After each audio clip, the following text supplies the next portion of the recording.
I'm Sean Fennessey. I'm Amanda Dobbins. And this is The Big Picture, a conversation show about Tom Cruise. We have a very special episode today. Not only is CR Chris Ryan here to draft, but returning to the show to draft, Van Lathan and Bill Simmons. You're already on your phone. The last time this quintet was together, we drafted Denzel Washington movies. Bill actually looked at his iPad for roughly 88% of the pod. Yeah, I got competitive. I'm not going to get competitive. Bill stroked out and also went into the red zone. Yeah. But Bill performed very well in that draft. Mm-hmm. He won that draft, according to the people out there on X.com. Van, you came in what place? Can't remember. Okay. I don't have any thoughts of winning. I don't want to win. Okay. I want to draft the coolest group of Tom Cruise movies by the Van standard. Yeah, this is the Shea Serrano school. You can't lose if you're true to yourself. That is, Shea has inspired me. That's what I'm doing with this draft. Okay. Yeah. Well, there was much talk right before we began recording of no prep. Zero. Now, I have tried to build in a system that would demand some prep. This is a very different draft than we usually do. Usually, it's 5 categories, 3 people, maybe 4 people. There's usually a lot of meat on the bone when we get to the end of a draft. In this case, 8 categories. Tom Cruise has only made 46 films. I think all of his movies will be drafted. Not quite all of them, but close to by the end of this draft. So, having said that, Bill, Van, Chris, you were bragging about no prep. You're sure? I did not brag about that. I have plenty of prep. What are you talking about? His laptop's You said you could do it blind. I said I could do it blind, but I'm not. Oh, yeah. CR canceled one of his 8 other podcasts that he goes on to prep. Sorry, Off the Pike with Brian Barrett. Big hit last night. Were you double booked for anything today? Did you have to move anything around? Yeah, we were going to talk Devers, We were going to be like, what do you guys think, We'll play first base. I mean, what do you want to say about Tom Cruise? Usually we open with some deep personal thoughts. Amanda, he's very important to you as a movie star. He's important to all of us. I would say he unites the 5 people around this table.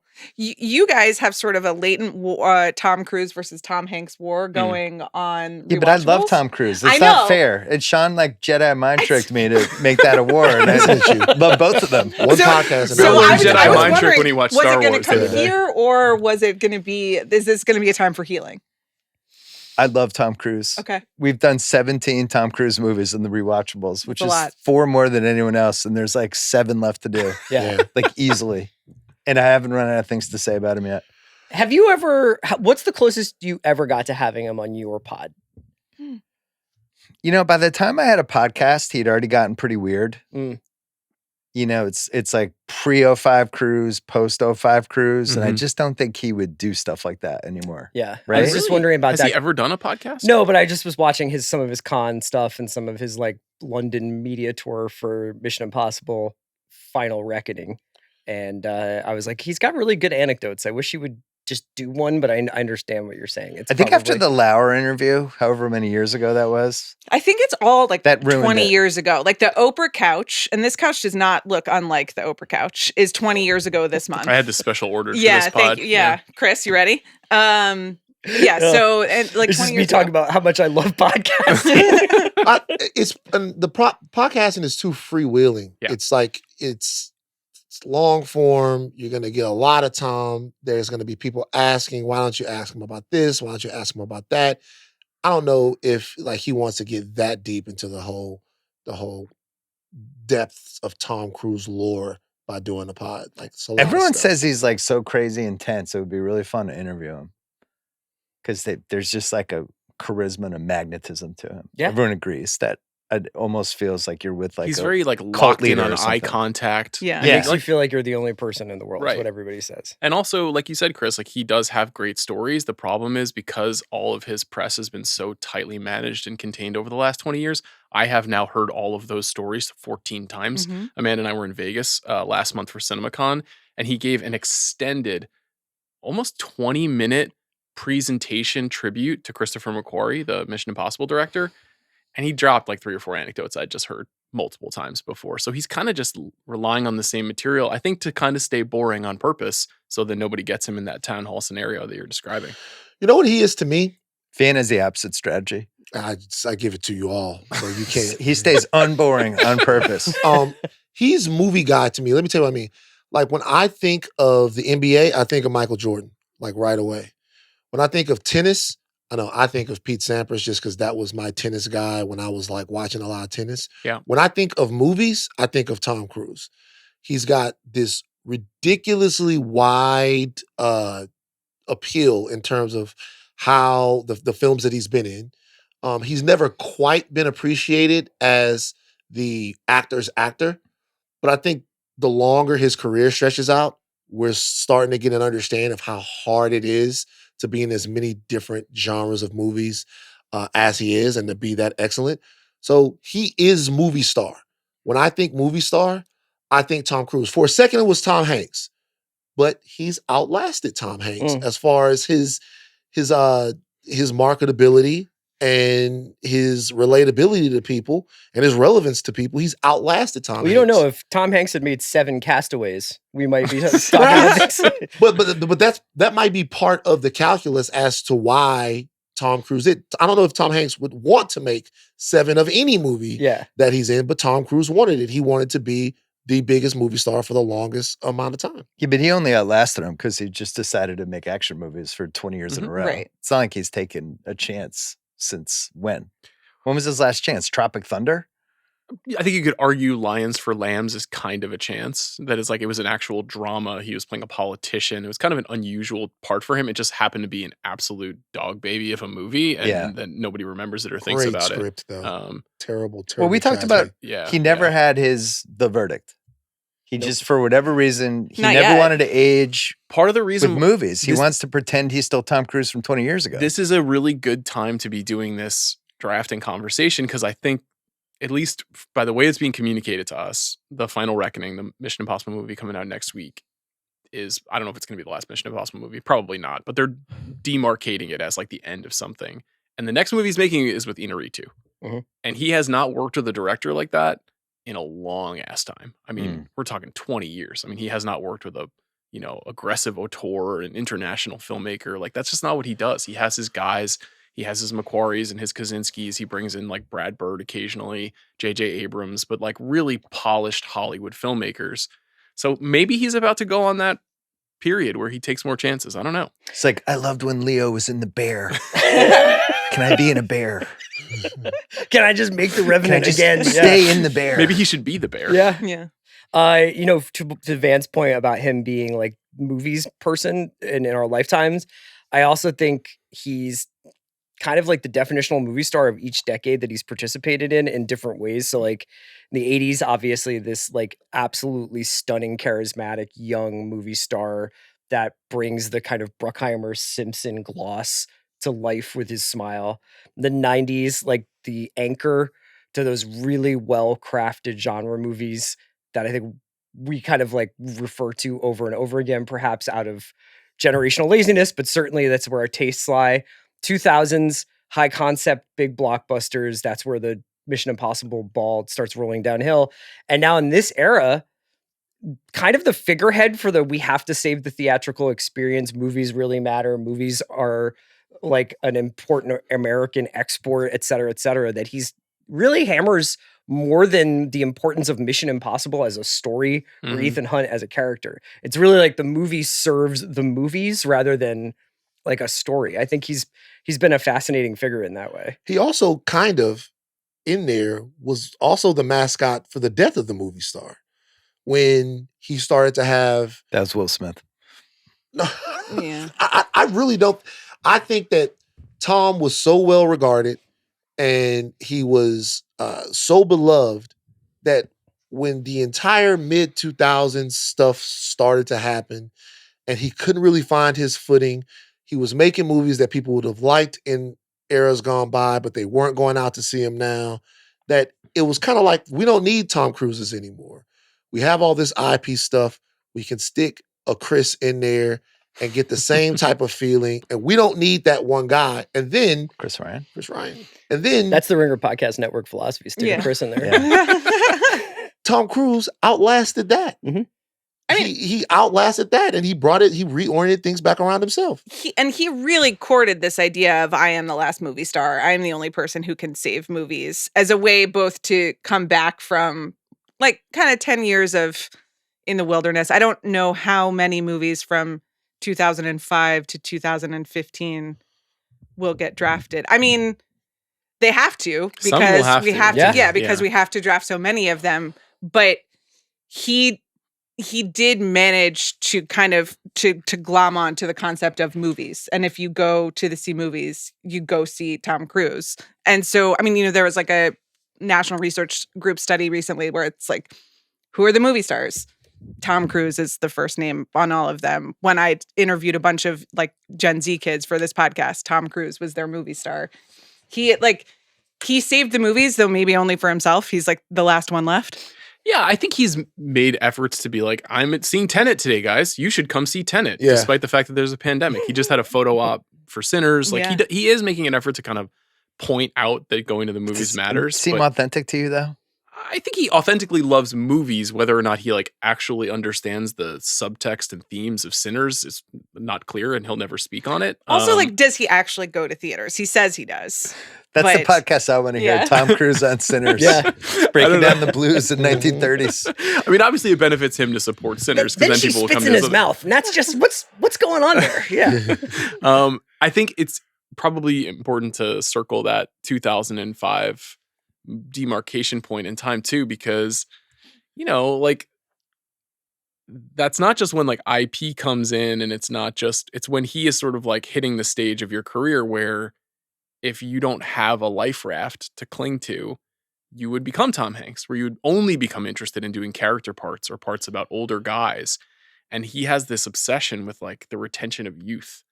Well, think about 05 too. People coming for his title too. Damon's already making the Bournes.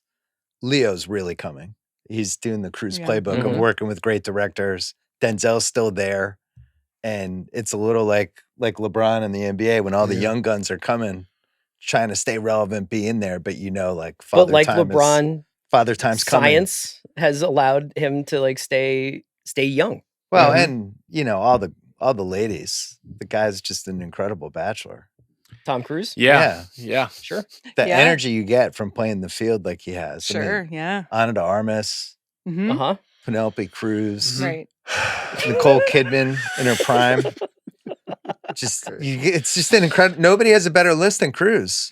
Yeah, absolutely. 2005 as well. What's the asshole? In 05, he makes a second movie with Spielberg, and then Mimi Rogers, and then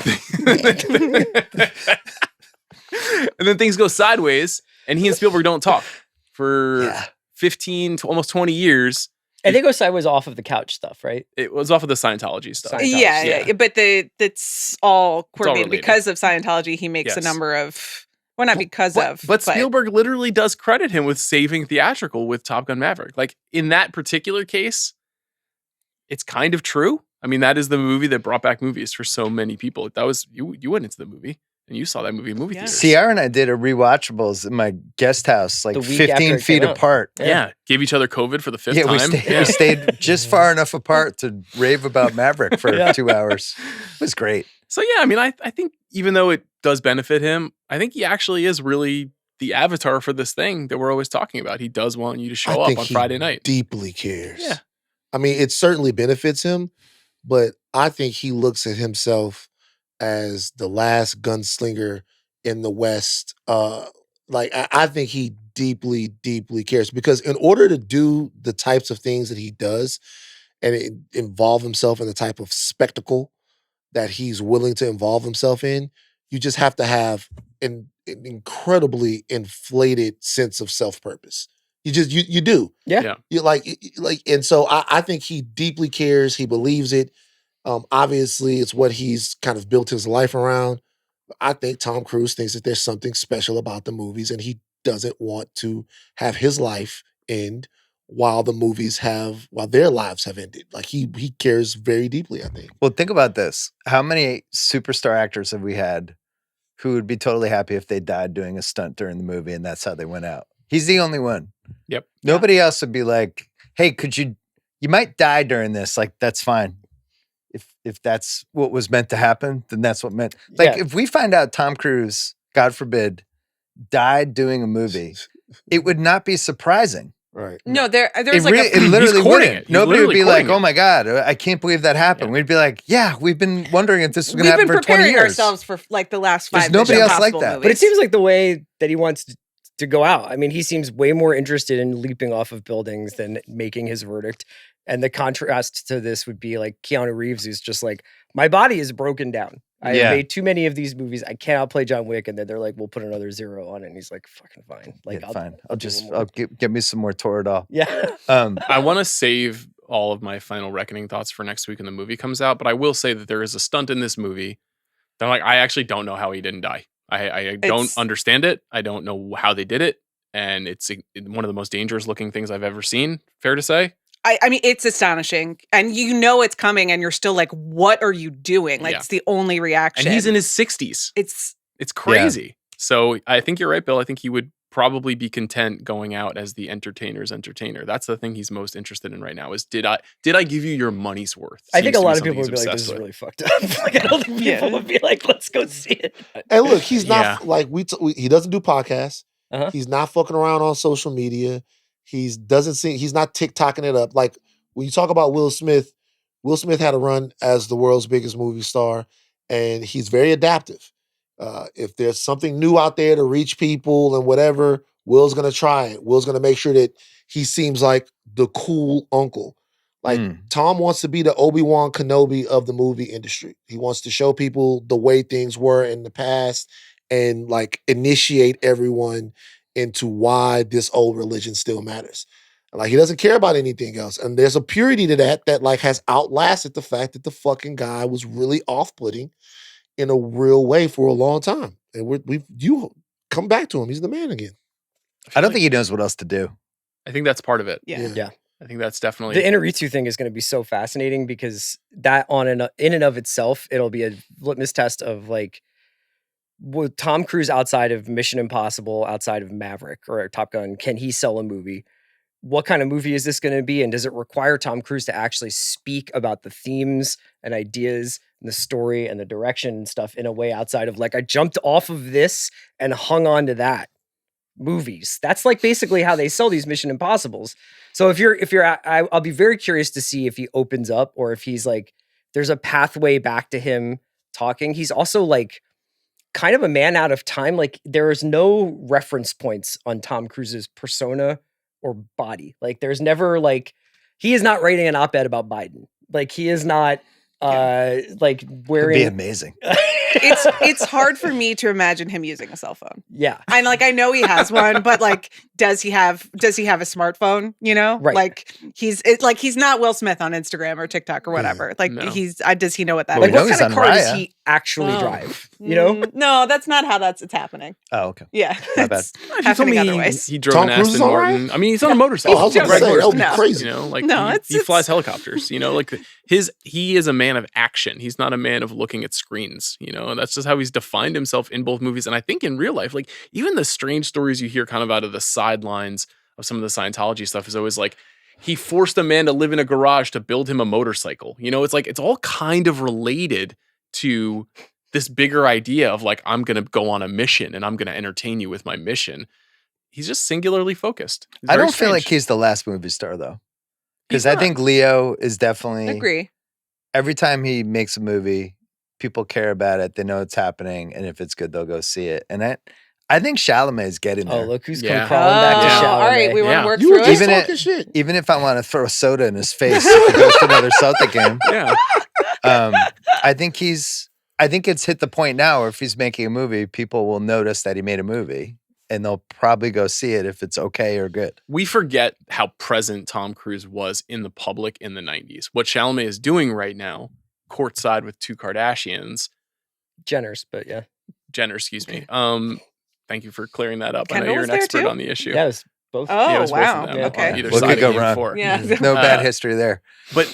And he was not that audacious and tabloid, but you know, he did fall in love with and marry Nicole Kidman on a film and was a huge tabloid figure in that very traditional way that movie stars kind of have to be to go to that final level of you are one of the 10 most famous people in the world. And he obviously is trying to navigate what it means to be the most famous person in the world without giving anything of yourself ever again. I don't know if that's ever been sustained, where he kind of just like turned the machine off 19 years ago and was like, you'll never hear anything about me as long as I live, but I insist on being in front of you forevermore. But he was very deliberate about it. Sued the tabloids, kind of ended a wave of just being able to say whatever you want about someone in that way, which kind of then inspired some new media in terms of the way celebrities are covered and like the TMZ of it all and all of that kind of stuff. And so, look, I think Leo is obviously a gigantic movie star. But I don't think Leo makes event movies in the same way that Tom Cruise makes them. I think Leo is the actor's movie star and Tom Cruise is the movie star's movie star. And so I think that's kind of what separates like those two. There's one other thing though. Tom Cruise is unintentionally funny in many of his movies, and that's one of the many reasons we love him. He is a character within him playing Tom Cruise in whatever. There's the Tom Cruise character, and then there's the character. Yeah. And like some of my favorite movies that he's done, it's just a one of a kind. Only Cruise could be in this movie. Like when we did A Few Good Men for rewatchables, it was like he's just fucking hilarious in that movie over and over again. There's nobody else who could have been as good in that movie as him. And he's a good actor, but it's also kind of enjoyable and kind of funny. Yeah, and if he's in a bad movie, his weirdness elevates the badness in a good way. And if he's in a good movie, he can lock in and be the best part of a good movie, which is a very powerful skill. There's something in A Few Good Men, though, to where he's acting. Tom Cruise acting with a capital A. But then Jack Nicholson is acting. And you're like, all right, well, our boy's got some limitations. No, but my take on this scene is always that Cruise wins that scene. Really? Yeah, always. It's one of his worst takes. Completely disagree. The last scene? Yeah. That you can't handle the truth? Yeah. I think Nicholson, to me that these guys that's lose. You talk to the law books. when it went bad. That's the best part of the movie to me when he says, and the camera slowly he's moving to anyway. Yeah. I do think that he is not Daniel Day-Lewis and he is not Marlon Brando. And no one ever really thought that he was. And it's proven by the fact that he's only got 3 Oscar nominations for acting. And he really never had a chance to win any of them. He got hosed in Jerry Maguire. For sure. Jeffrey Rush. That was the one he should have won. I think he also, he let that boat sail 20 years ago, though. Like, I mean, it's so interesting the last 5 years, his emergence out of the pandemic as like the sort of foundational piece of the theatrical experience. Whereas like, 10, 12 years ago, he was making like Reacher movies and kind of like off-brand sci-fi. Oblivion. The Mummy? Mummy And trying to get tough. franchises Really launched tough. and watching them kind of explode on takeoff. And there are a couple of exceptions where I think people forget that, he did make American Made. You might not like American Made. I like that movie. But that's a very different kind of a movie from what we're describing. He did make Lions for Lambs. Like, it's not that he didn't make any movies. Those were both real movies. They're both docudrama, or one's a docudrama, one's, like a American political thriller. Like, they weren't just The Mummy. The Mummy was, to me, a low. That's like the absolute basement of him being like, I need another Mission Impossible. And if I don't build one, I'm going to run out of room to survive in Hollywood. And it went so sideways that like we've kind of memory hold that movie. But that's the bummer, is that he never just zagged. All the other great actors zagged. And even if the zag didn't work, they still tried it. And he was just like, I think he's going to zag this. I hope he does. They will. He's 63. They will. I mean, sometimes it happens later for some. They will give him one. He will get a juicy role and everybody will be like, now when he gets his little statue, or because I do think that's what's happened is because Tom Cruise hasn't sought to be appreciated as a great actor or as a transcendent actor, I think we're a little bit too hard on him. He's a much better actor than I think he's given credit for. I think he's an amazing actor. And I think that to the Zag point, he kind of already did it. I mean, he goes Eyes Wide Shut, Magnolia Vanilla Sky. Those are 3 of the most audacious studio movies ever made. So, at a certain point, it was sort of Collateral. Like he felt like he felt like he did his thing in that respect, and then was just like, I need safe harbor. I was gonna wear the Cruise suit today because I kind of have his hair in the movie. Oh yeah, do the open shirt. Yeah, but I decided not to. Hey homie, is that my briefcase? Did you consider going shirtless for this episode, the way the Cruise often go shirtless in films? In honor of Last Samurai? Yeah. No, I did not. Okay. Yeah. I didn't either. Do you want to draft? What do you want to do? I've never seen Last Samurai. Interesting. Okay. Yeah. That's There's off the two board for cruise you. movies I've never seen. The Samurai and Mummy. Okay. Just like I was just out. Do you want to stop I've heard and we can Samurai watch The wasn't Mummy? bad though. It's okay. It's not It's one like of my favorites. it's like watchable, right? Comparatively, yeah, it's fine. It's cool. Yeah. It's like it's got good action scenes and Goes there for one summer and becomes the greatest samurai in the whole city. Sure. Yeah. I mean, questionable. The framing of the story is a little Like, questionable. Yeah. So, you know. it's not like I'm like a discerning movie watcher. Like I watched Masquerade with Rob Lowe and Kim Cattrall last night on Tubi. It's not like You're on Tubi. You were scouting? on the game. Tubi. Were you That's how you scouting wind down. Masquerade? my wife loves Masquerade. yeah. Carrie rules. Carrie's the best. Written by Dick Wolf. I know. The faraway look in his eyes, though, where he's like, I can't believe I have to prepare a Masquerade rewatch. No, it's not a rewatch. Because it's not crazy 80s yet. No. Okay, we should draft because we have a lot of drafting to do. Okay. Before we do that, I just wanted to say he has 21 films that have made at least $100 million. I would venture to guess that's the most of anyone will ever do a draft for. So the blockbuster threshold is what? 100 million. Okay. So there are 21 movies that are eligible in that category. Shall I go through the rest of the categories before we set the draft order? Absolutely. Okay, there's 8 of them, like I said. 80s, any film released in the 1980s. 90s, any film released in the 1990s. 21st century, so any movie released in this century is eligible. Oscar nominee. The point of this is not Tom Cruise's nominations, but any film he's been a part of that has received at least one Oscar nomination. Mission Impossible. You must draft one of the 7 eligible Mission Impossible films. Interesting. We're not making Final Reckoning eligible here today. And then here are the last 3 categories. Tom Cruise does a sports thing. Tom Cruise famed for his athletic or not so athletic pursuits in his movies. There are many such examples of him doing just something. a point of order here. Yes. It's him doing a sports thing in a movie, not a sports thing, not a sports movie. Not a sports movie, though he is doing sports things in sports movies. Sure, yeah. But this could be, and we'll go through the myriad examples. I'm sure it's Bill who has made this clear to me in 1999 reading his column when I was like, boy, Tom Cruise sure does love to do X, Y, or Z. Like you were always pointing out, like when he's It's him and Brandon Walsh, two of the great athletes. Yeah. Of course. And then Blockbuster, of course, $100 million threshold, and Wild Card. Wild Card will be interesting because you'll probably be pulling from the dregs. So we'll be getting down to the bottom tier of Cruise movies. Jerry Maguire a sports thing or not a sports thing? He's a sports agent. Pick the movie. He doesn't do a sports thing in the movie. Here's a question: He runs. Is running really That's fast? what I'm saying. Well, if things? running's in there, then we can pick it. If running's in there, I think we should everything's hash this out. Is running eligible? Well, is running more athletic than billiards? That's not the question. Okay. That it's not about what's more athletic. Is it a sports thing? Is pool a sport? Yes. Yes. Okay. Billiards is a sport. It's a sport. More like a game. Is dance a sport? Okay. Dance It's is a sport. athletic. Yeah. But is by it the a way, sport? Does Tom Cruise have to do the thing, or just his character have to do the thing in the movie?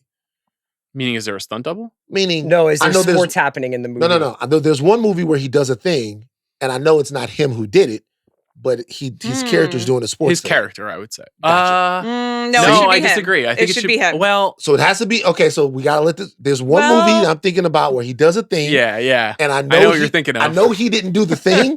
It's really. I want that one to be eligible, though. It's one of the fucking craziest things that. the stand-in? I know what you're talking about. Okay. The sidewalk? Yeah. Okay. Yeah. I got you. Oh yeah. I think that should be eligible. Okay, that's okay. Even though you're right, he didn't do that. He didn't do it, and it's just a funny thing that to have that character do in that movie. I'm like, what the fuck? But it's okay. Now I know too. All right. Ironically, Jerry Maguire is not eligible for that category. So we're not drafting Where do we girlfriends as the land on ninth running? category. No, but if you'd like to continue naming them, feel free. Yeah. Girlfriends would be fun. Mhm. I'd probably lock down Katie Holmes early. I thought she was great. I think Yep. that's more or less what happened. Really thought that was Emphasis an on unbelievable block. pull by Yeah. Cruz. Yeah. Smoking hot at the time. Okay. She still looks great. He has a looks great great. sense of She's like humor a about fashion that, so icon I hope now. he's enjoying Sure, his yeah. She's been the best for almost 30 So wait, years. okay, so this is super Saji, but Saji? as in Misogynistic? misogynist. Okay. Saji. Oh, Yeah. We call it Saji. Great. On the Midnight- Saji? Saji. We call it Saji on the Midnight Boys when we're getting a little Saji. So, it is Saji. It's not the Midnight Girls, you know? Yeah. It's true. So of all of them, you're doing young Katie Holmes now. We're talking Mimi Rogers in the 80s, which I had to put some of the kids around This here would be a on. great category. I'm talking like Anna de Armas, Penelope Cruz. It's Penelope Cruz for me. Come on. Also, I need her. Shout out to Katie Holmes. I need her to outlive him because that's the book I need. What about fake? I got photographed in the back of a car with somebody, but the relationship never that's blossomed. Ana de Armas, so that's fine. I'm looking forward to Ballerina. What? Kidman in 1990 was lights out. Yeah, it's true. Nuts. Cruises, I'm telling you. Penelope Cruz is unbelievable. Not really my type, Kidman in the 90s. Not your type. Yeah. In that she's nervy, but not blonde. Yeah, and it's something about her Australian accent is just unapproachable to me. Reminds me of Dyson Daniels. We ready? We're ready. We need to set the draft order. Bobby Wagner, help us set it. I'm sure I'll get screwed again. Never been a more appropriate time for the Top Gun hats. Let's go. All right. Let's go. TC, my beloved. Everybody has 3 tiles in here for their names. So going first to Sean. Please don't kill me. Okay. Of course. It just never fails. I don't know. I don't even know what the choice is. I don't know if one is not a good spot. If you want number 1 here. Do you want number 1? You could trade, I just right? think it's funny. Amanda going second. Yeah. Wow. Okay, now this is a little suspect. The fix is in. Yeah. Can't believe it. I believe Bob said before we recorded, no matter what happens, Bill will say I rigged this. Oh, the 2 hosts of the show getting the first 2 picks. What's weird about that? Is there an overall consensus number 1? It's worth discussing. It's more category stuff, I think. Yeah. It's Snake. All right. Van going third. Yeah. Okay. All right, cool. Yeah, you should have locked me down for 5th when we started. I'm sorry. If I was gonna rig it, why would I rig it for Sean every time? Chris going 4th and Bill yeah. last. Wow. I think you're in an amazing spot. You're on the turn. That's special. Stop trying to convince him he's last. But don't you think it's good to have 2 shots at it? But then because now I'm kind of screwed here. I'm getting 1 pick and then I got to wait 10 picks. I'm only gonna take the movies that I really have to have. So I'm glad I'm third. Okay, Shay. Okay. Yeah. I genuinely did not plan for this and have no idea what I'm taking. There is not a there's not I don't a right think there answer. is a consensus. So I think you should just I still am like really nervous because whatever you're gonna do is gonna make me mad, but if you mention Lions for Lambs one more time, you have to pick it. Maybe I will. Have you seen it? Yeah. Okay. Yeah. More of a Valkyrie guy. Oh shit. Forgot about that one. Boy, I left that joke right there. Eye patch Cruz. Yeah. I just let it dangle for you. Because you just believed what those guys were up to was right. But they were wearing that patch on their uniform and you thought that was important. You guys seen Valkyrie? Here we go. I have. So it's I enjoyed it for me. I've got a couple that well, we'll see. I honestly have no idea what to do. I might wind up just being like, I'm drafting this because I've seen it territory, but that's okay. I love how Sean probably watched all 46 Cruise movies over the course of 4 days. You know and what? then had no idea what to do with the first pick. Yeah. I had a whole plan to watch Endless Love, but then I had to watch a movie for the rewatchables this week, so I couldn't watch it. You messed with my plan. What a crazy I forgot movie. he was in that. You know, the category that I think is actually thinnest out of all of these is... Wait, did you actually say what the categories are? Yeah. Yes, I Okay. did. Yeah. Are you okay? Did I'm you have fine. a I head was just injury? making sure, Okay. yeah. We did a whole thing about it. Go back to hating Australians and let Sean pick. This is not off the pike with Brian Barrett, Chris. This is the big picture. I think 90s is the weakest category. Yeah. And there are, of course, I would say about 5 or 6 movies that are key, but all of those movies fit in other categories too. So I'm going to start with 90s. Okay. Do it. And I'm going to take A Few Good Men. Oh no! First. God damn it! Yeah. All right. Interesting. Does a variety of things, takes a variety of categories off the board. Yeah. Uh-huh. It's a movie it's a 5-star classic for me. It's a legendary movie on this show, on the rewatchables. Cruise is... I really thought I was going to get it. Phenomenal in You this really movie. should have taken it and does a sport for the softball practice. That's what I was going to do it. It does a sport. In your first pick? Yeah. Yeah. Oh, wow. See, to me, that's a more fun category. You need to have a banger in the top 3. That's my mentality, at least right now. Yeah. So yeah, A Few Good Men. What can you say? Rob Reiner, one of our great auteurs, at the tail end of a legendary run here. Great run. In the late 80s and early 6 90s. rewatchable movies so far for him. Is that what he has? Might not be a Stand 7. By Me, Reiner? Good Men. Yeah. Yeah. What are the others? Misery. Oh, When Harry Met Sally. Princess Oh, yeah. Bride. Sally. Yeah, he's cooking. Spinal Tap. American President. American President. My guys right here. Haven't done Spinal Tap or Sure Thing yet because Sure Thing's not on any platform, which makes me mad. Have you guys done the about American North? President on rewatchables? You did it with us. You did. Yeah. Oh, It's okay. It was during the COVID years. oh Yeah. yeah. The Yeah, COVID yeah, stuff, I man. don't remember it either. Yeah. Okay. I've taken in 90s A Few Good Men. Great. Amanda. Well, now I'm incredibly stressed out. I guess what I need to do here. I was going to do A Few Good Men, and I thought as soon as you said 90s, you were going to go a different way, and it was going to work out for me. And I did have a plan, which was to get A Few Good Men as soon as possible. So now I'm definitely filibustering. The two hosts of the show. You know what, Bill? First I two was picks. out. Yeah. It's First two picks of the draft. Yeah. okay.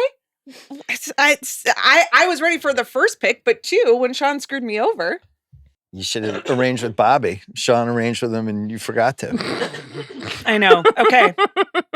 Let's see. It's shades of do the Spurs really need Cooper Flagg if they already have Wemby going on here? Yeah. You know?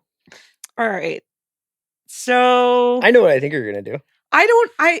Should I go with my heart? Should I go with my Legend? Yeah, like that's that. it. How'd you guys know? Yeah, Legend is a good pick. Can I tell you something? I'll filibuster. Yeah, do it. Mia Sara appears in a new movie that's coming out. Speaking of legend, Still in love with her. and a legend in her time. And honestly, she's like a beautiful 60-year-old woman, just stunning. Yeah. And I probably hadn't seen her in a movie in 30 years. But she's in a movie called The Life of Chuck coming out in June. I bet she great. looks Just like a comet. Showed up, Unbelievable. beautiful, and then what happened to me? outrageous. So that's how they do things in that family. Okay. But what other movies was she in? She was in Ferris Bueller and in Legend, and I can't even name another Mia Sara movie. There's some people from the 80s that just came and went, and you didn't understand it. Yeah.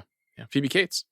All right. I'm going with my heart, and I'm going with the map that I laid out yesterday, even though I don't know if this makes categorical sense anymore. I'll just do it in Blockbuster Top Gun Maverick. Okay. Makes a lot of sense. I like that movie. I love that movie. It's very important in my household. I have seen it probably at this point more than another movie on this list. Oh, Bobby's updating this. As Spielberg said, it saved movies. Mm-hmm. I think it is better than Top Gun. I mean, I have real affection for Top Gun, but I agree with you about that. Emotionally Some and hot bedroom scenes. we do often. So my 3-year-old loves this, but he turns it off as soon as we get to the bed scene. He's like, "I'm done. I want more planes." It's my favorite. We've talked about this. My favorite of all the cruise romantic scenes. They're just laughing hysterically in bed for no reason. Yeah.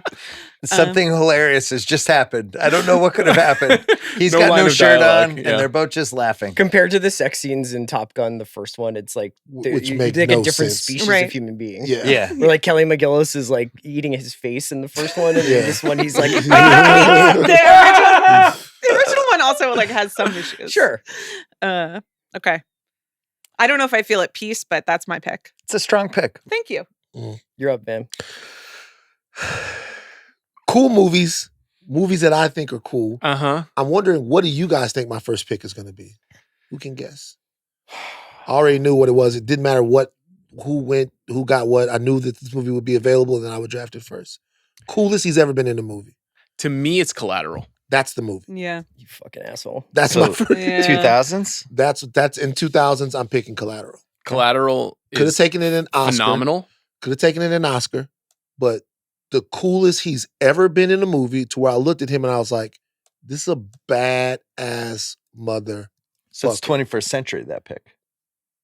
Well, yeah, 21st Yes, century. 21st Yeah. century. So I'm Yes. taking Collateral. Yeah. Yo Homie is at my Mhm. briefcase. Pop, pop, pop. Poor Jamie Foxx. Jamie Foxx nominated for Best Supporting Actor in that movie, not Tom Cruise. Two nominations that year for Jamie. Make it make sense. Yeah. Make it make sense. Some good Ruffalo. Mm-hmm. Peter Berg. Decent Peter Berg. Yeah. The best scene is the jazz club scene. Is the what? The jazz club scene Yes, with that's that guy. The unbelievable. guy from the Ali Miles movie. Davis. What's that guy's name? I forget. The asking He about played Miles Herbert Davis. Muhammad in the Ali movie. Yeah, he's a veteran character. I forget his name Yeah. right now. But His face drops. Has Tom Cruise ever heard jazz music in his life? During that scene. That was dubbed in. That was ADR'd in after. The idea of Tom Cruise listening to jazz is almost as difficult to imagine as him having sex with Jennifer Connelly. Like, it is really, really hard to believe that Best he is movie- a jazz aficionado. Best movie that ever used the LA subway system? I can't think of another movie Was that there used best the other LA. movie? Speed. Oh, Yeah, yeah, I oh, guess. that's this, true. I feel This like is- this I know is a this more is- human this is more human, but depiction like, of the but yeah. Los Angeles subway system. Yeah. The best I think, evocation of what it's like when you're walking around LA and a coyote shows up and you're like, what the fuck? Like, we're in the middle of a thoroughfare. Right. Like, why is there a coyote? That is a real thing that happens. Like, Michael Mann, who's made like all of these quintessential LA movies, just a super duper LA movie. Yeah. Maybe the most LA movie. Not the most accurate depiction of how to get across town. Right. Probably not. Now you're just it throwing did raw meat to CR. You know. It's a passion point of Guy, his. drive on the LAX 110 to once. downtown? But like, LA is like a 18 minutes. character in the movie. But it did give us that bit, Yeah. you know? Yeah. So that's important. Thousand Oaks to Santa Clarita. We did 5 a minutes. California thing. Okay, CR. You're up. Number 4. Okay. Collateral off the table in 21st century. 21st century. I'm going to take The Firm and Oscar. Gotcha. That was at the top of my Oscar list too. Yeah. I mean, So that was the category that Van was movie that weird Van was talking flip. about, the flip.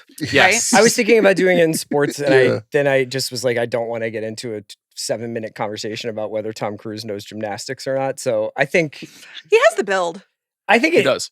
he started the run low center of and maybe gravity. did the first one before the cutaway. Okay. Back That is it, handspring man. for Cruise? I don't think Yeah. so. Fantastic 90s legal thriller based on a John Grisham bestseller. Obviously, incredible ensemble, and in some ways, Cruise is the least important character, like a least important performance in this film because it's got Brimley Mm-hmm. and it's got Hackman and it's got Hunter and it's Yeah. got Hal David Holbrook. Strathairn. Yeah, like so. It's Do the heartbreak. what did Do she, it. What did she find, Mitch? Heartbreak.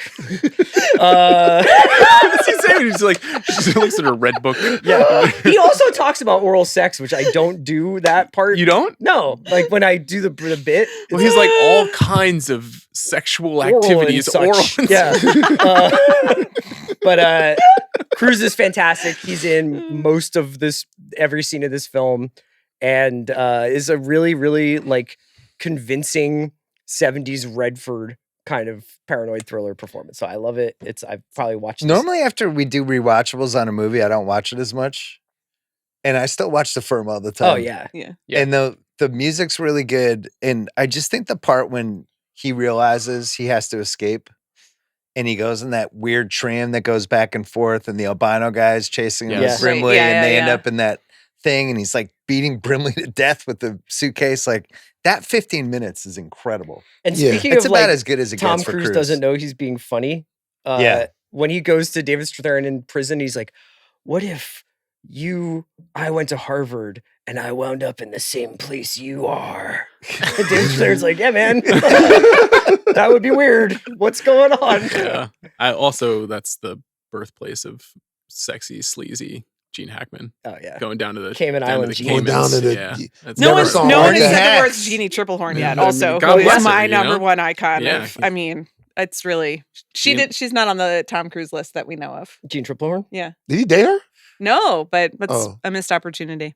Well, he was with Kidman at the time. Oh, that's right. Still, They're Triple Horn very had happily married. like underrated in Basic Instinct. Sure she is. I was a Triple Horn she's guy. underrated. Yeah, Simmons? What did you like about her in Basic Instinct? it was Sharon was giving it all to you, but Uh-huh. there was something behind the eyes with Triple Horn. Yeah, for sure, behind the eyes. Yeah. Bill Simmons, you've got 2 picks. All right, I'm gonna do for sports thing. I'm doing Top Gun. Okay. Okay. Oh. Volleyball. Sure. volleyball. There Iconic. we go. Incredible volleyball scene. Homoerotic in the best ways. Mm-hmm. What was the song? Playing. Kenny, it's a Playing Kenny with the Loggins boys. song. Yeah. Yes, whatever that we were song listening, was. Yes, because Can I ask you a we were question? listening to the What soundtrack. would be like if it was homoerotic in the worst way? Like what would be? Oh, I just am saying it was in the best way. Okay. Yeah. Yeah. I don't know what the worst way would be. Guys oiled up, playing in jeans, sand in their joints. Joyful. Yeah. Yeah. And then he checks his watch and he just ends the game. Yeah. Yes, go. He's And like, then he guys, goes to I'm Kelly out. They were McGillis' like, house "It's and he's fourth like, I need set?" to take a shower. So what? Okay, I always forget this guy's. Was the game over? I forgot it was that far. He checks his watch and he's just out. Yeah. And Goose is like, dude, What's set 4. what's the hunky guy that was in Rick Rick Rossovich. Rossovich. He was in Both the were like, my guy Rick Rossovich. Rick Rossovich. He was in the Cyrano de Bergerac remake with Roxanne. Roxanne. He's also in the Jessica McClure TV movie. Yeah. Roxanne. And then I'm gonna go Jerry Maguire for 90s. Yeah. Okay. I knew you Way were to go, take Bill. that. That's the right pick. Good, Bill. Strong, Thanks. strong There BS. you go. Top Gun. It Jerry worked Maguire. out.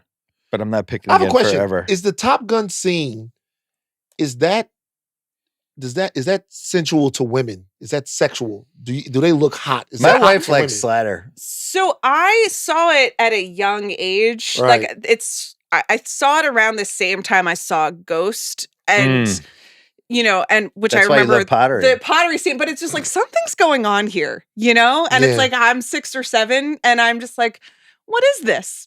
Never seen it before. What's going on between these people? Gotcha. Is that really what it looks like when someone takes their shirt off? Right. Like so yes, in some way. So much more innocent than us. Yeah. Yeah.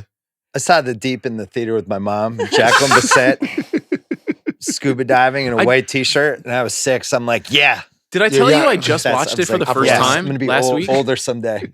Did I tell you that I watched it for the first time? The Deep. Yeah, The Deep's last good. week. It was okay. No, it's scary though.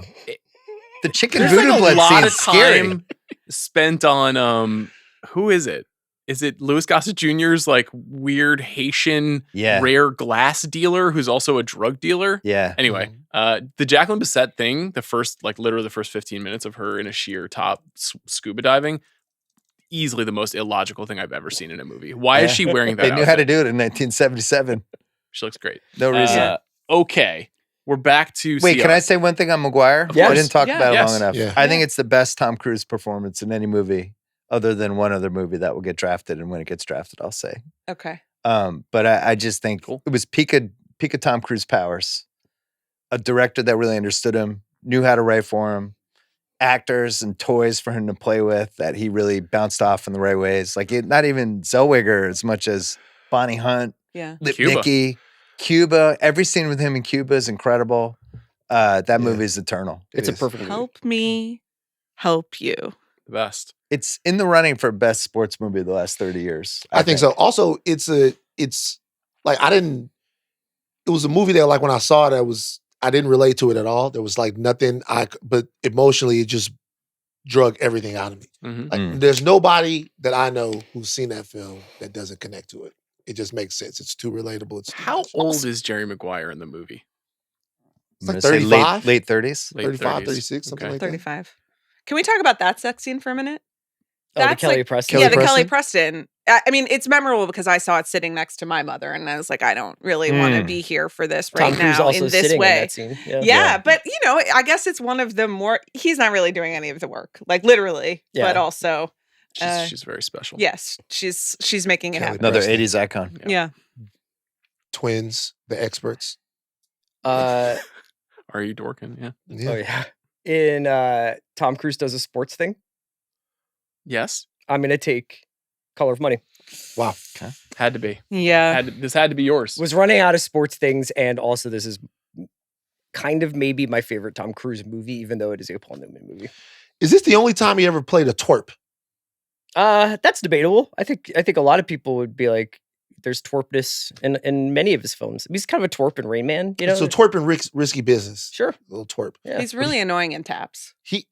that's true. Sorry. But he is king twerp in this one, and he does it so well. Yeah. I think this is way up there in some of his best performances. Yeah, I mean, I think is the character. I think Yeah. Werewolves of London is the put it in a museum. If somebody is like, why is he a movie star? Just play him that scene.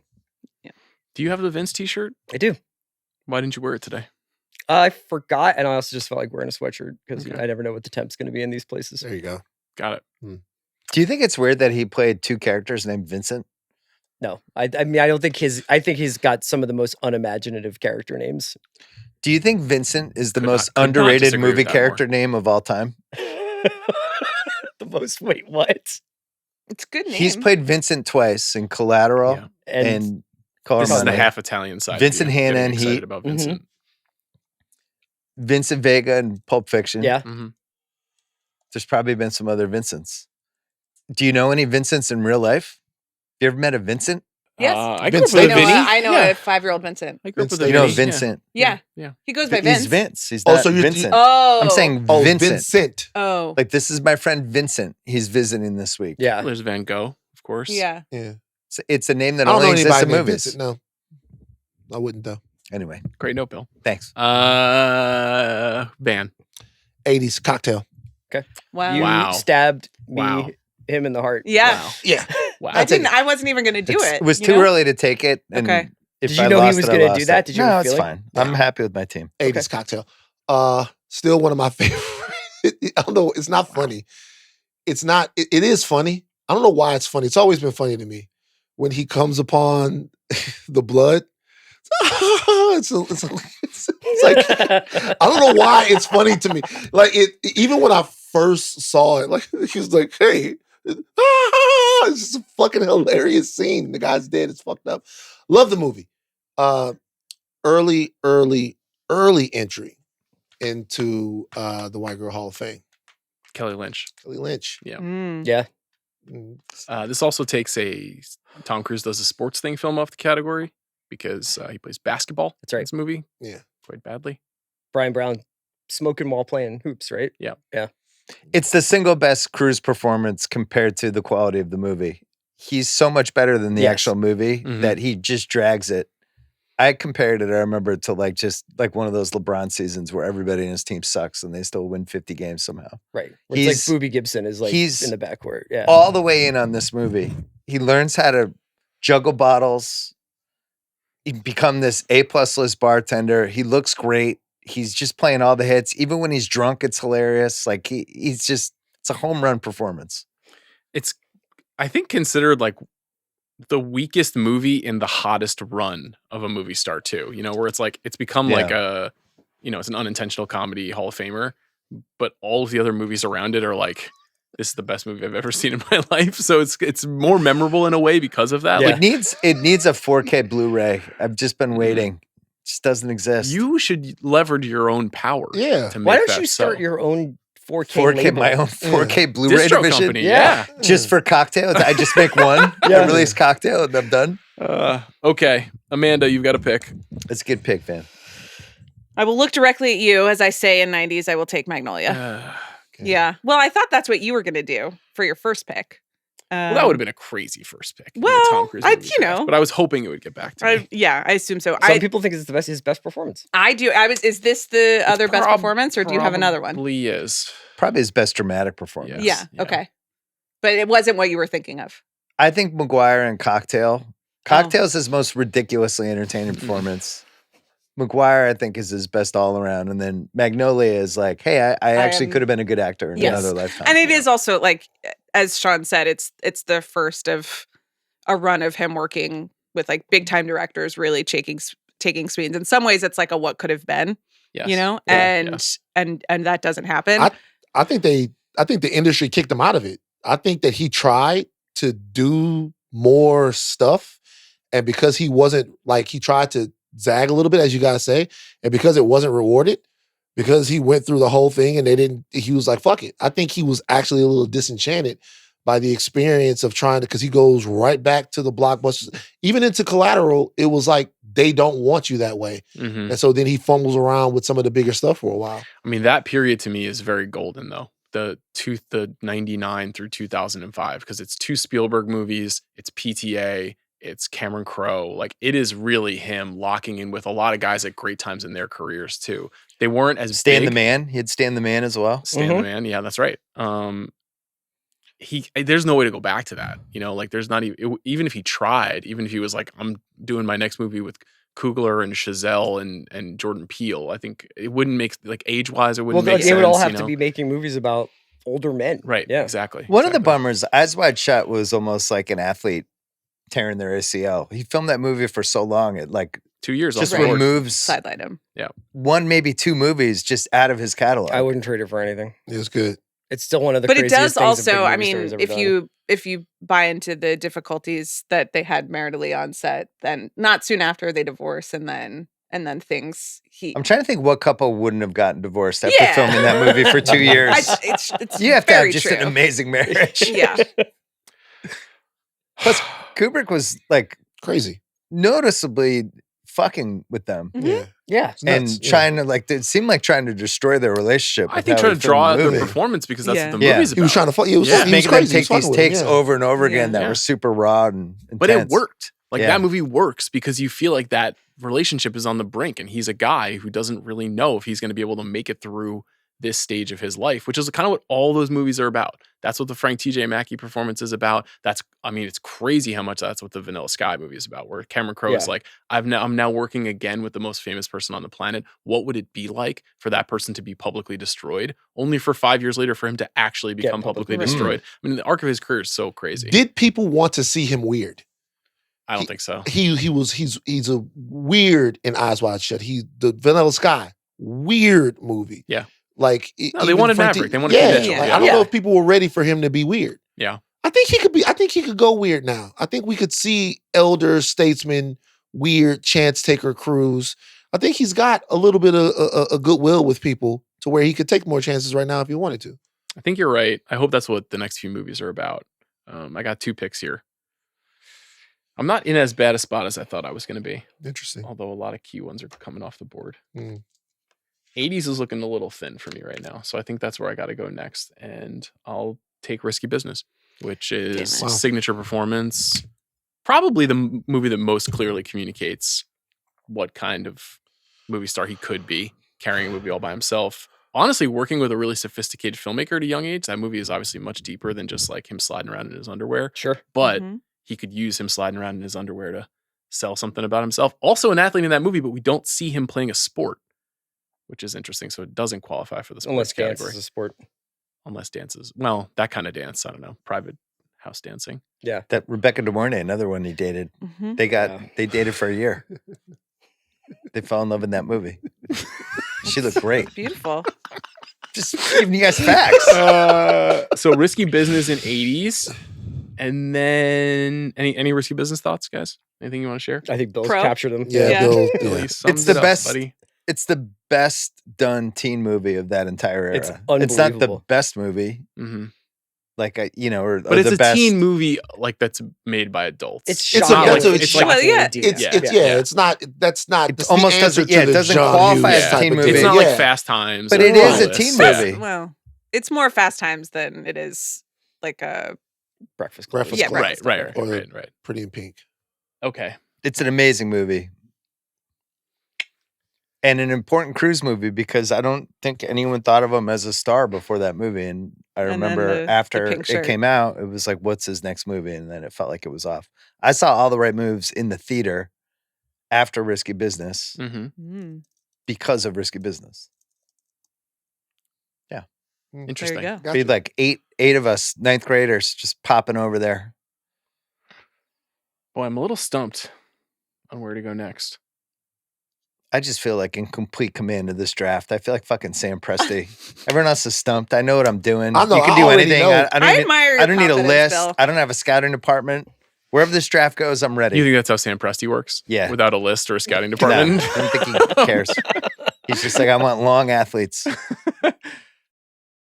I am going to just say I'm going to choose my favorite acting performance of his career, which is Born on the 4th of July, an Oscar nominee. Wow. Took it out of 80s. Took it out of 80s. Greedy son of a bitch. That hurts. Make that a little more challenging for you guys. This is a movie he actually was nominated for Best Actor. I think there's a strong case he could have won this year. Movie that is like somewhat personal to me because Ron Kovic was a Long Island guy, spoke at my high school when I was a kid. And his story is very resonant to my parents' generation. And I think it's easily one of Oliver Stone's best movies. It's a hard movie to watch. It doesn't have the same like rewatchables juice that a lot of his stuff does, but it's so beautifully done. Yeah. And so I would feel good about having Born on the 4th of July. It's a good pick. Not a lot of bits to do about Born on the 4th of July. It's a tragic. It's a tough watch. Love it or leave it. Love it or leave it. To me. Like it's a tough watch. It's a great movie though. I don't really crank it that often. You don't turn it on. Tonight feels like a Born on the 4th of July night. Yeah. I do wonder sometimes whether or not he could have done some other, like I often like, I'm like, could he have done the Costner part in JFK? You know, like I wonder whether or not like he and Oliver Stone could have done some more stuff. Yeah, definitely. What a run of Vietnam movies there. Yeah. Yeah. This was about the tail end. This was the end of it. Yeah. Yeah. This This is when we were done. Like a Casualties of War with Michael J. Fox going, Sarge, what are we doing? That was the official end. Okay. Sarge. My favorite competitive acting performance story ever. You know that story, right? What? Where right before that scene when he's testifying at the end, Sean Penn walks over to him when Michael J. Fox is sitting on the stand and he just whispers in his ear, TV actor, and then walks away to try to get him all bent out of shape so that he gives a good performance. Great little story. Start doing that to CR. Okay. That's really funny. And rude. Okay. Okay, Amanda, it's my turn again. Local sports podcast. This is a more of a strategic pick than it's funny to go from Born on the 4th of July and you're, like a beautiful performance and a great movie to what I'm about to do, but I can't think of that many sports things off the top of my head right now that Tom Cruise is doing, so I'm going with War of the Worlds. And Tom Cruise does a sports thing. He does. The infamous playing catch. Cocky Mr. Presti over here. Child abuse with sports. Exactly. Throw the ball at your son's head. Yeah, it's really he's the Yankees fan and his son is the Red Sox fan. Yeah. Right? How did that happen? Yeah. It murdered the movie. Never recovered from it. Yeah. Literally 1 year after the Sox title. Yeah. Really summer after abominable. that year. Yeah, it's tough. Where's that kid at? What happened to him? Don't know. He was good. Sure. Yeah. Dakota Fanning was transcended in that movie. Amazing. Her hugging So you box, took that in which category? Tom Cruise does a sports thing. Okay. So now we have on sports thing, we have Color of Money is off the table. You have Top Gun, and Amanda has War of the Worlds in sports. All right, so CR's up or Van's up? No, Van's up. The first Mission Impossible movie coming off the table. Mission Impossible? In Mission Impossible. Okay. I'm taking Fallout. Yeah. Yeah. Okay. Look, I started with the Mission Impossible franchise early, right? I remember everything about the first movie. I remember the guy getting mad. What was the guy that started the television show? Can't remember his name, whatever. He was pissed off that his character, that Jim Phelps, had turned bad. He cursed Kennedy out at the MTV Movie Awards for her having not seen the show. I was so into the movie. I saw the movie. I did not understand it at all the first time that I saw it. The first time I saw the original Mission Impossible. Okay. Then after Mission Impossible 2, there was no possible way that I thought that this would lead to the franchise that it's become. It just didn't have the bang up beginning that most franchises like this happen. Mission Impossible 2 was kind of a down. We didn't kind of get that one. And the first one had kind of a convoluted script, even though it had some really, really cool and awesome moments. I kind of feel like Fallout was the first movie in the Mission Impossible series to where I was like, I'm fucking all in on this. Like the rest of them were films that were like, oh, they were good, they were cool to watch. Philip Seymour Hoffman and all of that stuff was like, but like when I'm looking at Fallout, I'm like, oh shit, I get this. Mm-hmm. Like I get why these are such awesome movies. I still think it's the best one. Good pick. Which one was that one? Fallout. It's the one where Henry they throw the Cavill. helicopter. The halo jump Oh yeah. and And the bathroom, right? You couldn't care less about Mission Impossible. John Lark, Vanessa Kirby. They all blend together. and it's the best one. He does the motorcycle thing in Paris and then jumps into the thing. Yeah. It's good. You're going to have to draft one of them. I get it. So, CR, you're up. Fidelio. I'll go Eyes Wide Shut for 90s. There you go. Okay. So kind of like unique in a lot of his performances in that it's a film where he's being asked to like turn down the charisma and turn down his, probably personal preference to always be the master of the universe around him. In fact, in this movie, it's like kind of mocking that. It's saying like, you don't know what's going on. You're not in control. You're not in control of your libido. You're not in control of your marriage. You're not in control of the world around you. Just kind of a fascinating performance by him in an incredible film. So, a very influential movie. How so? On QAnon? On culture. Yeah. I remember we were doing a story. We were doing a story at TMZ back in the day about this thing called Sanctum that exists in LA. Or I don't know if we did the story, but people were. But you're talking about it. Yeah. And it was like it's like a high class sex party that exists. It's called Sanctum. Okay. Sanctum LA. Bill's searching it right now. See, yeah, you could probably get in. And so, and I like joining clubs. they were. Man, I want to talk to you about a pod. Just meet me at a warehouse downtown LA, 1:30 in the morning. And when we didn't understand what they were talking about, and they were like, it's like eyes wide shut. Immediately you get it. You know, masks, sex, rich, champagne. Yeah. Sanctum. Jazz pianists. Jazz pianist.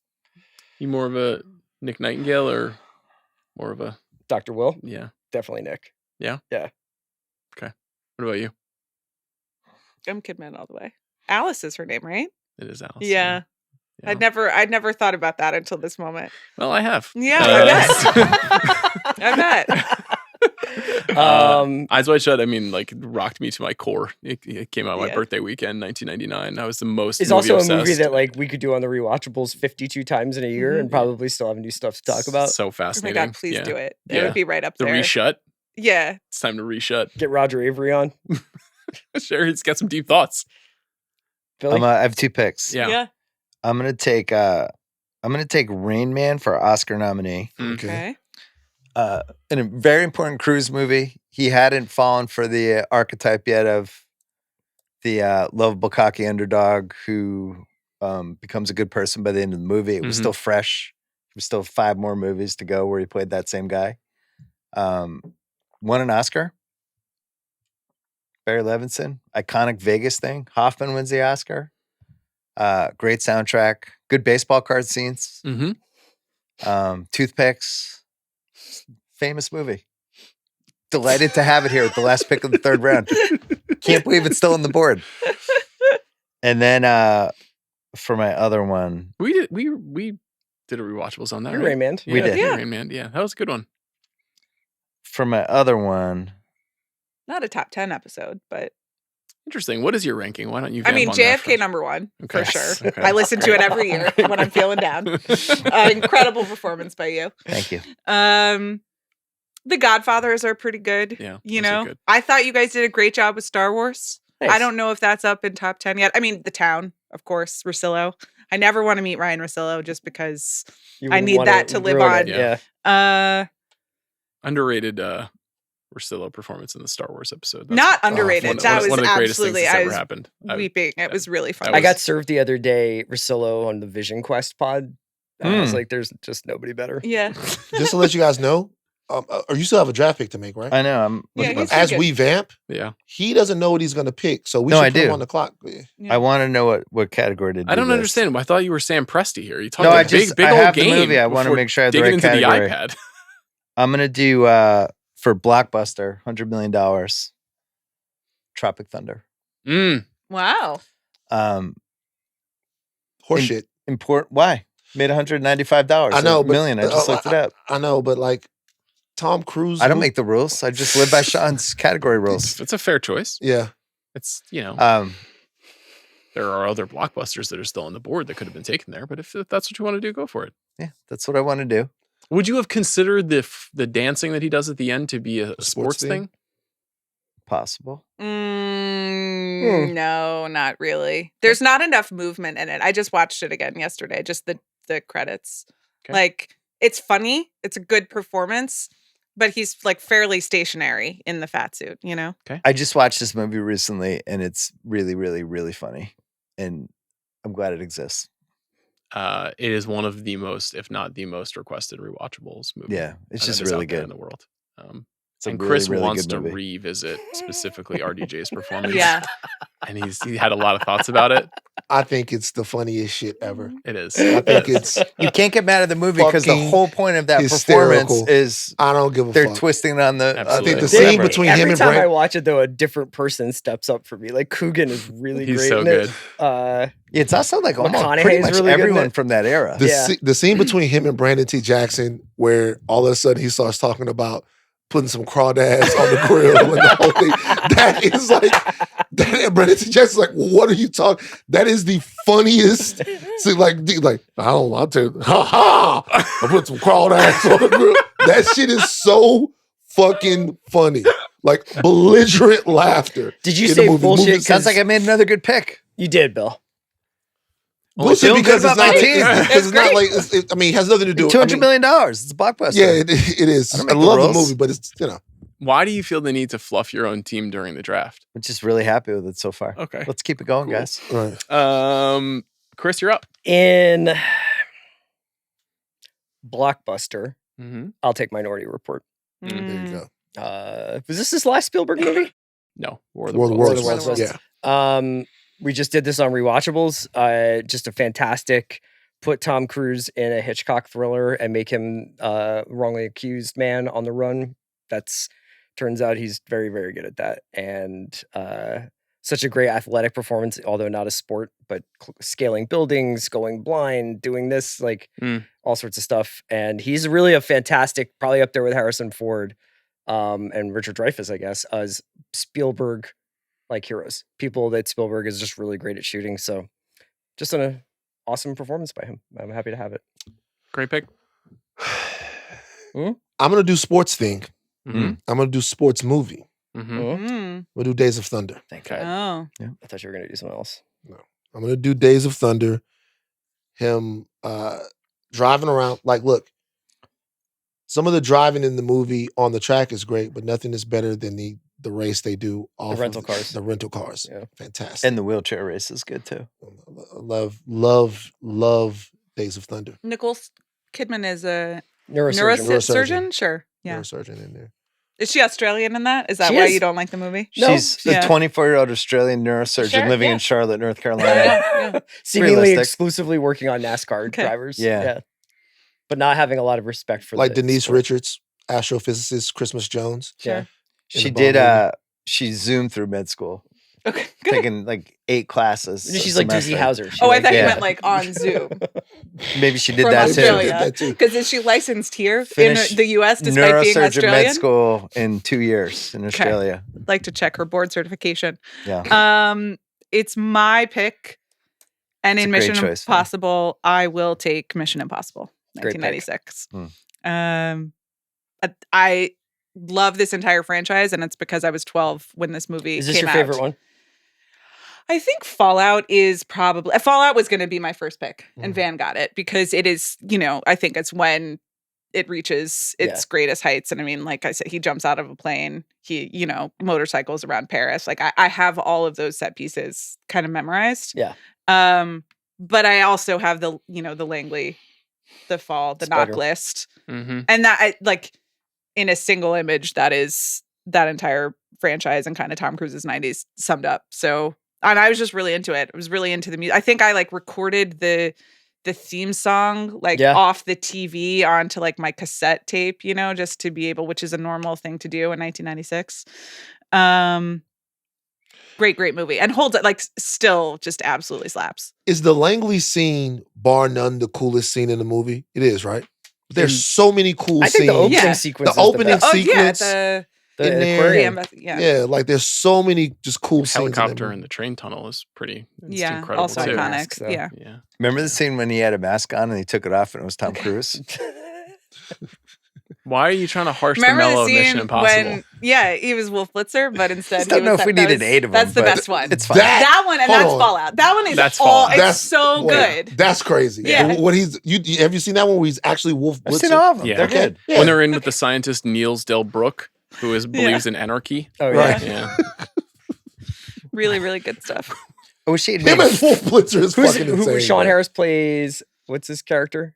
I forget the name of his character. He's also an anarchist. Yeah. Yeah. Simon Lane. Lane. Late era Emilio Estevez in the original one as well. Yeah. CR, would you rather have 7 Mission Impossibles or 7 cocktails if you had to pick? I think that Mission Impossible probably was a more durable franchise. I think you're right. Would I do 7 Color of Monies? Yeah. 7 firms?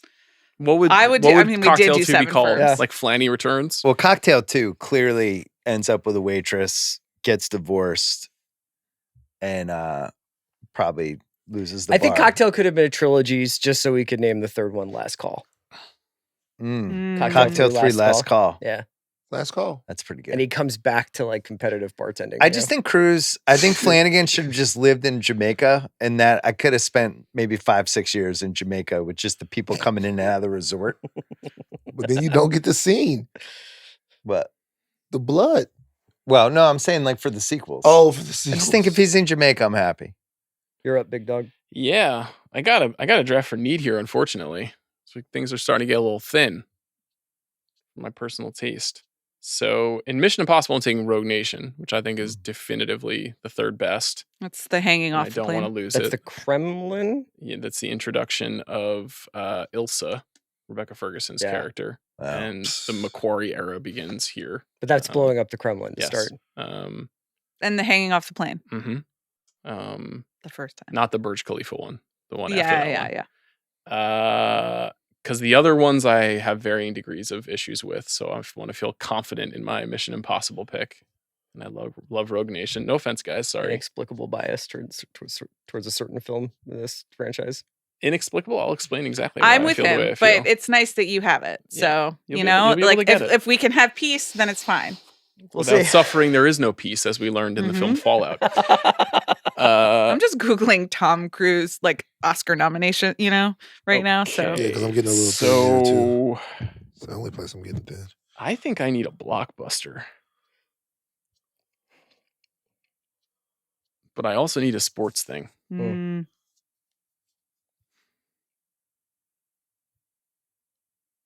And I'll take all the right moves in my sports thing. okay. You did not do that. I had to. It's the last sports thing. No, it's not. What's the last sports thing? There's another sports thing.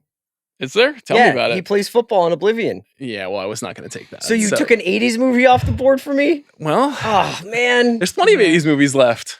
Not really, but it'll be Oblivion okay. getting drafted would be fucking hysterical. Yeah, not a huge fan of Oblivion. I liked it. It's okay. Yeah. To take it here Yeah, it would be. as my fifth overall pick, that wouldn't have been great. Great Olga Kurilenko behind the scenes. I think they also dated briefly, or were rumored to have dated. I mean, when you're with Cruise all day, you end up falling for You him. fall in but love. it's Yeah. Especially after you get 45 years of history of Yes. this. David Miscavige. It's almost like If his. Amanda spent some time with him, Yeah. like the marriage might be in trouble after like 6 hours. Sorry, Zach. Just don't know. Cruise tractor beam is on That's right why now. Not Zach's until he gets a always kept haircut. Amanda away Yeah. from Tom Cruise. Yeah, when is he going to get a haircut? TC? Yeah. What's I up? don't know. I don't like the long look. I love the short. Ethan should always have short hair. In my Do we opinion. do also? We'll talk about it. Like I understand now why he has long hair, having seen the film. Yeah. But Is it because he's Methuselah or something? yeah, Like, that's it. sort That's of, yeah. exactly. No, I prefer with this hair length. It wouldn't be an issue for Zach. Yeah. All the right moves. Briefly, this is the movie that predicted Jason Sehorn. We never knew we needed a white corner Cooper DeJean. who could perform this. Cooper DeJean. Wow, and Super Bowl superhero. Cultural. Pretty good movie. Pretty underrated, It I was think. Fucking awesome. Yeah, I would have I liked love to all drive the I feel like it movies. might be the most overlooked Cruise movie in total. Never seen it. Really? Mm-mm. Never seen it. What? Never Holy seen shit, it. really? Oh, you'd love it. It's really good. I've Really never good. seen it. What in the fuck? I have seen Quarterback Princess with Helen Hunt. All the Right Moves is like a real movie. Well, now I need to see that. Like, have you seen Quarterback Princess? No, but I'm So it's googling a true it. story Oh, about a female Wow. quarterback from It's British a TV Columbia. movie though. Whatever. I've seen All it. the Right It- Moves is a real movie. It used to. So you're saying Quarterback Princess about a woman? It's a TV quarterback is movie. not okay. Cool.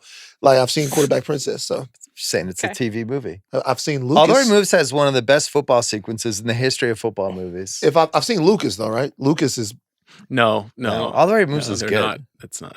They're not It comparable. has a very controversial kneeling on the ball decision Mhm. that I might have written like 1,000 words about when I had my mailbag once upon a time. Leah Thompson. They fell in love, Leah of Thompson. course, Oh, during yeah? the making of that film. Mhm. Did they date I've during seen that? parts I of don't it, think so. but I haven't sat down and I watched the whole would've thing. believed it. I'll watch it this weekend.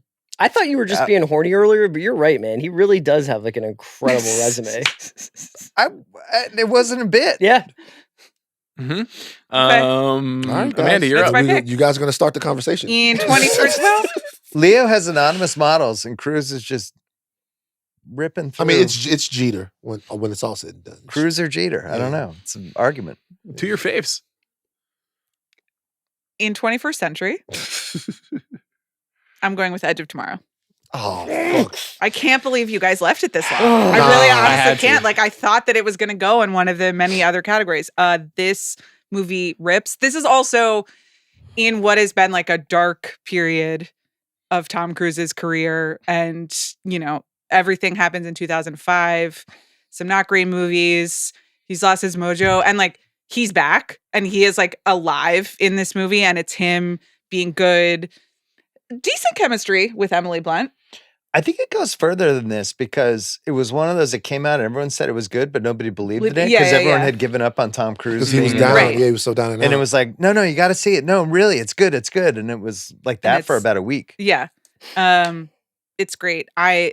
She's good in it too. Like really she's do incredible. Have good chemistry. They do have good chemistry. They don't. I know some people are mad at the ending, but and like the romance, but I like it. Oh, it's fine. Come on, that movie's good. Yeah, it's really good. It's one of my favorite. Also, movies. like her doing like Up Dog and then Cobra. That's like that. Those are my summer goals. You know, I have a lot of work to do. And I was wondering, go for it. Like what substances she took in that moment, but she looks amazing. So that's powerful. She's on the Jason Tatum will be ready for February. Okay.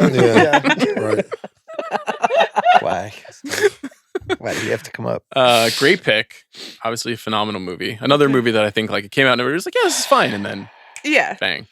It was like the movie where I was most scared for Tom because it was it wasn't Oblivion. It was a legitimately good movie that people just didn't give a fuck about. But has lived on is like one of the final like examples, like one of the great most recent examples of like a movie that almost has like cult status and has been rewatched and like kind of revived a lot of times. Just because people just wouldn't let it not be well received. It was like, yo, if you ever watch it, the shit it's incredible. Yeah. Limania.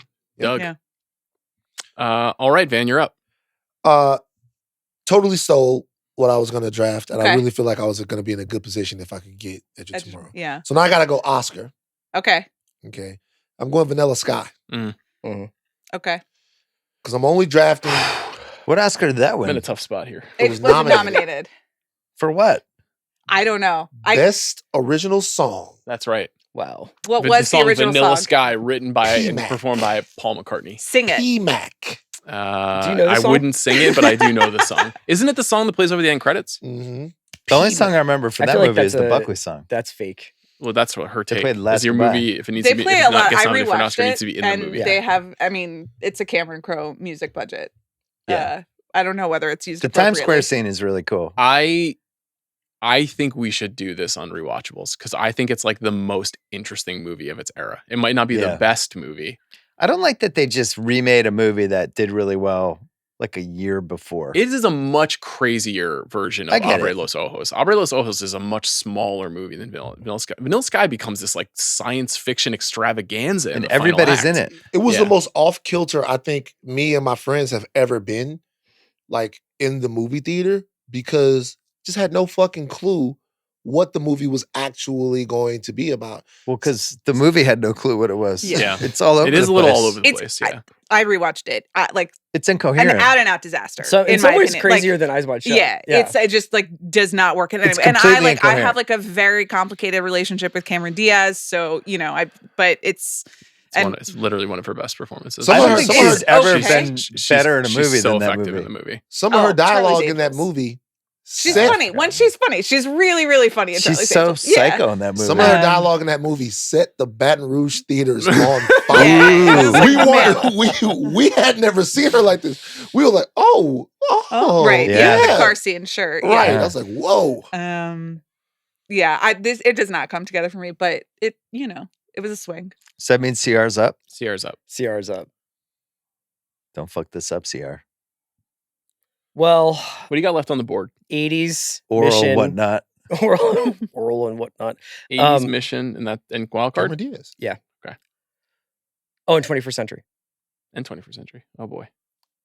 We're only halfway through here, guys. No, I know. Now it gets a little dicey. I mean, Vanilla Sky going off the board is the official, like, okay, yeah. What's actually on the board now? There's some good ones left. I'm feeling great about my board, my scouting department. That's great, Sam. Sam's over here. I guess for the 80s, I'll take The Outsiders. God damn it. Yeah, that's the one. Shit. That's the last one. Because I like it the most of the remaining 80s films, and I needed an 80s film. He's obviously just part of an ensemble and not even in like the upper third of the most important characters, but he's good. You can see he's got something. Mm-hmm. This is OG Teeth. This is 2 or 3 Teeth jobs ago. Yes. But he's a good little ratty kid on the outskirts of this gang, and this movie is fucking incredible. Chocolate cake face. What's that? The chocolate cake. Yeah. Chocolate cake face. He is eating the chocolate cake. I watched that movie not too long ago. Like, I have forgotten how much I loved that movie. Yeah, Stay Gold, Pony Boy. Yep. I like watching that movie When I was as a a kid, it was youngster. a big one. Yeah. I thought white people would really like that. And then you guys just been disappointing me ever since. Also, The just Socias really, and the Greasers? I thought that I was going to have a bunch of cool, like, Greaser homies? type friends because of that. You never met a Machio? Nah, I never met a Machio. You know, we rep for Machio on Long Island. That's our guy. I was actually, Machio cooked Cruz in this movie. it's fun to go back and watch it. and for that exact reason. It'd be like, C. Thomas Howell is fucking hanging on the rim above Cruz. It's true. he did, but like Machio was getting busy in that movie. He's Thomas great. Howell was getting busy. Yeah. Swayze is amazing. Swayze, there's a part in that movie. What the fuck was, talk about doing a sports thing. There's a part in that movie where they're going out to the Rumble and Swayze jumps over the fence by doing a handstand on top of the fence and then coming on. I'm like, yeah, I forgot about that. Oh, Swayze's a fucking 2 years ninja. later, Dirty Dancing. So powerful. Yeah. Really, Patrick Swayze, really important. What me. Swayze movies have you guys done on the rewatchables? Point Break. Roadhouse. Ghost? Point Break, Roadhouse, Ghost. Roadhouse. He's We had a did good Ghost little during the run. Pandemic. Can I move a movie to a different category? Or No. that's No. not legal, Sorry, right? my Can't do friend. that. I've been thinking about that for 35 That's what, minutes. Me that's what too, Sam but that's Presti okay. says when he's got the 9th pick. He's like, can I make Yeah. this the 7th pick? And they say, no, you're picking 9th. Can I take Yeah. Ace Bailey? Yeah.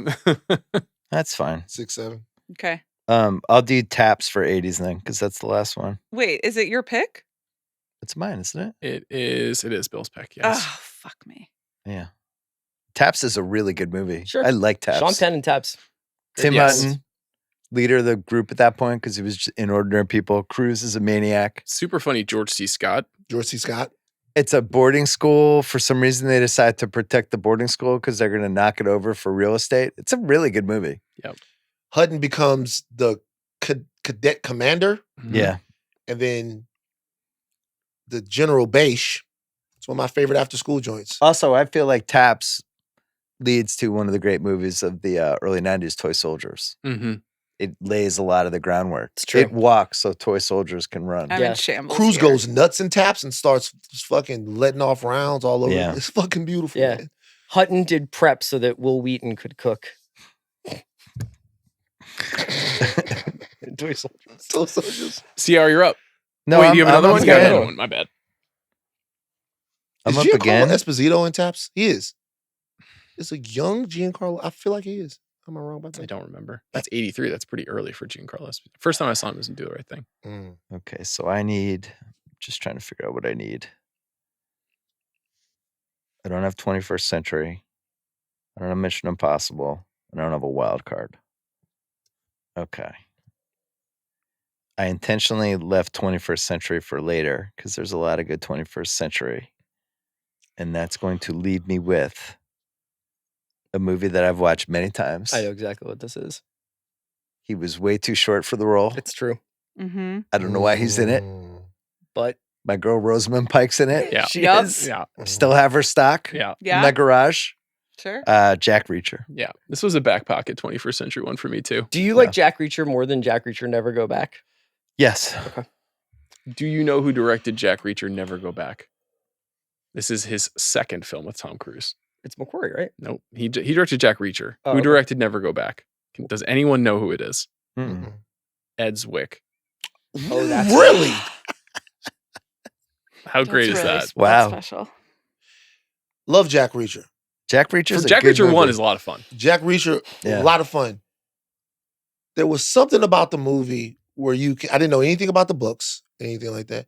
There Isn't it was on the first page? They're like, he's 6'6", 260. something about the movie where you could tell this wasn't quite Tom Cruise, but he still made it work anyway. My also- dad was outraged. He loved the books and he just couldn't believe Tom Who is it? Cruise Lee was Jack Child? Reacher. Who's the author? It's Lee Child, and it's a great version of the non-video game version of a fan base absolutely revolting against Yeah. like They hated the that. adaptation because they're just like, no, Jack Reacher is like built like Luke Kuechly. Like the real guy. Like, Well, that's fine. The Amazon one, they just went for a giant guy. yeah, Richson. he does a good job too. Richson the My goat. dad's very happy with that show. Did you guys like?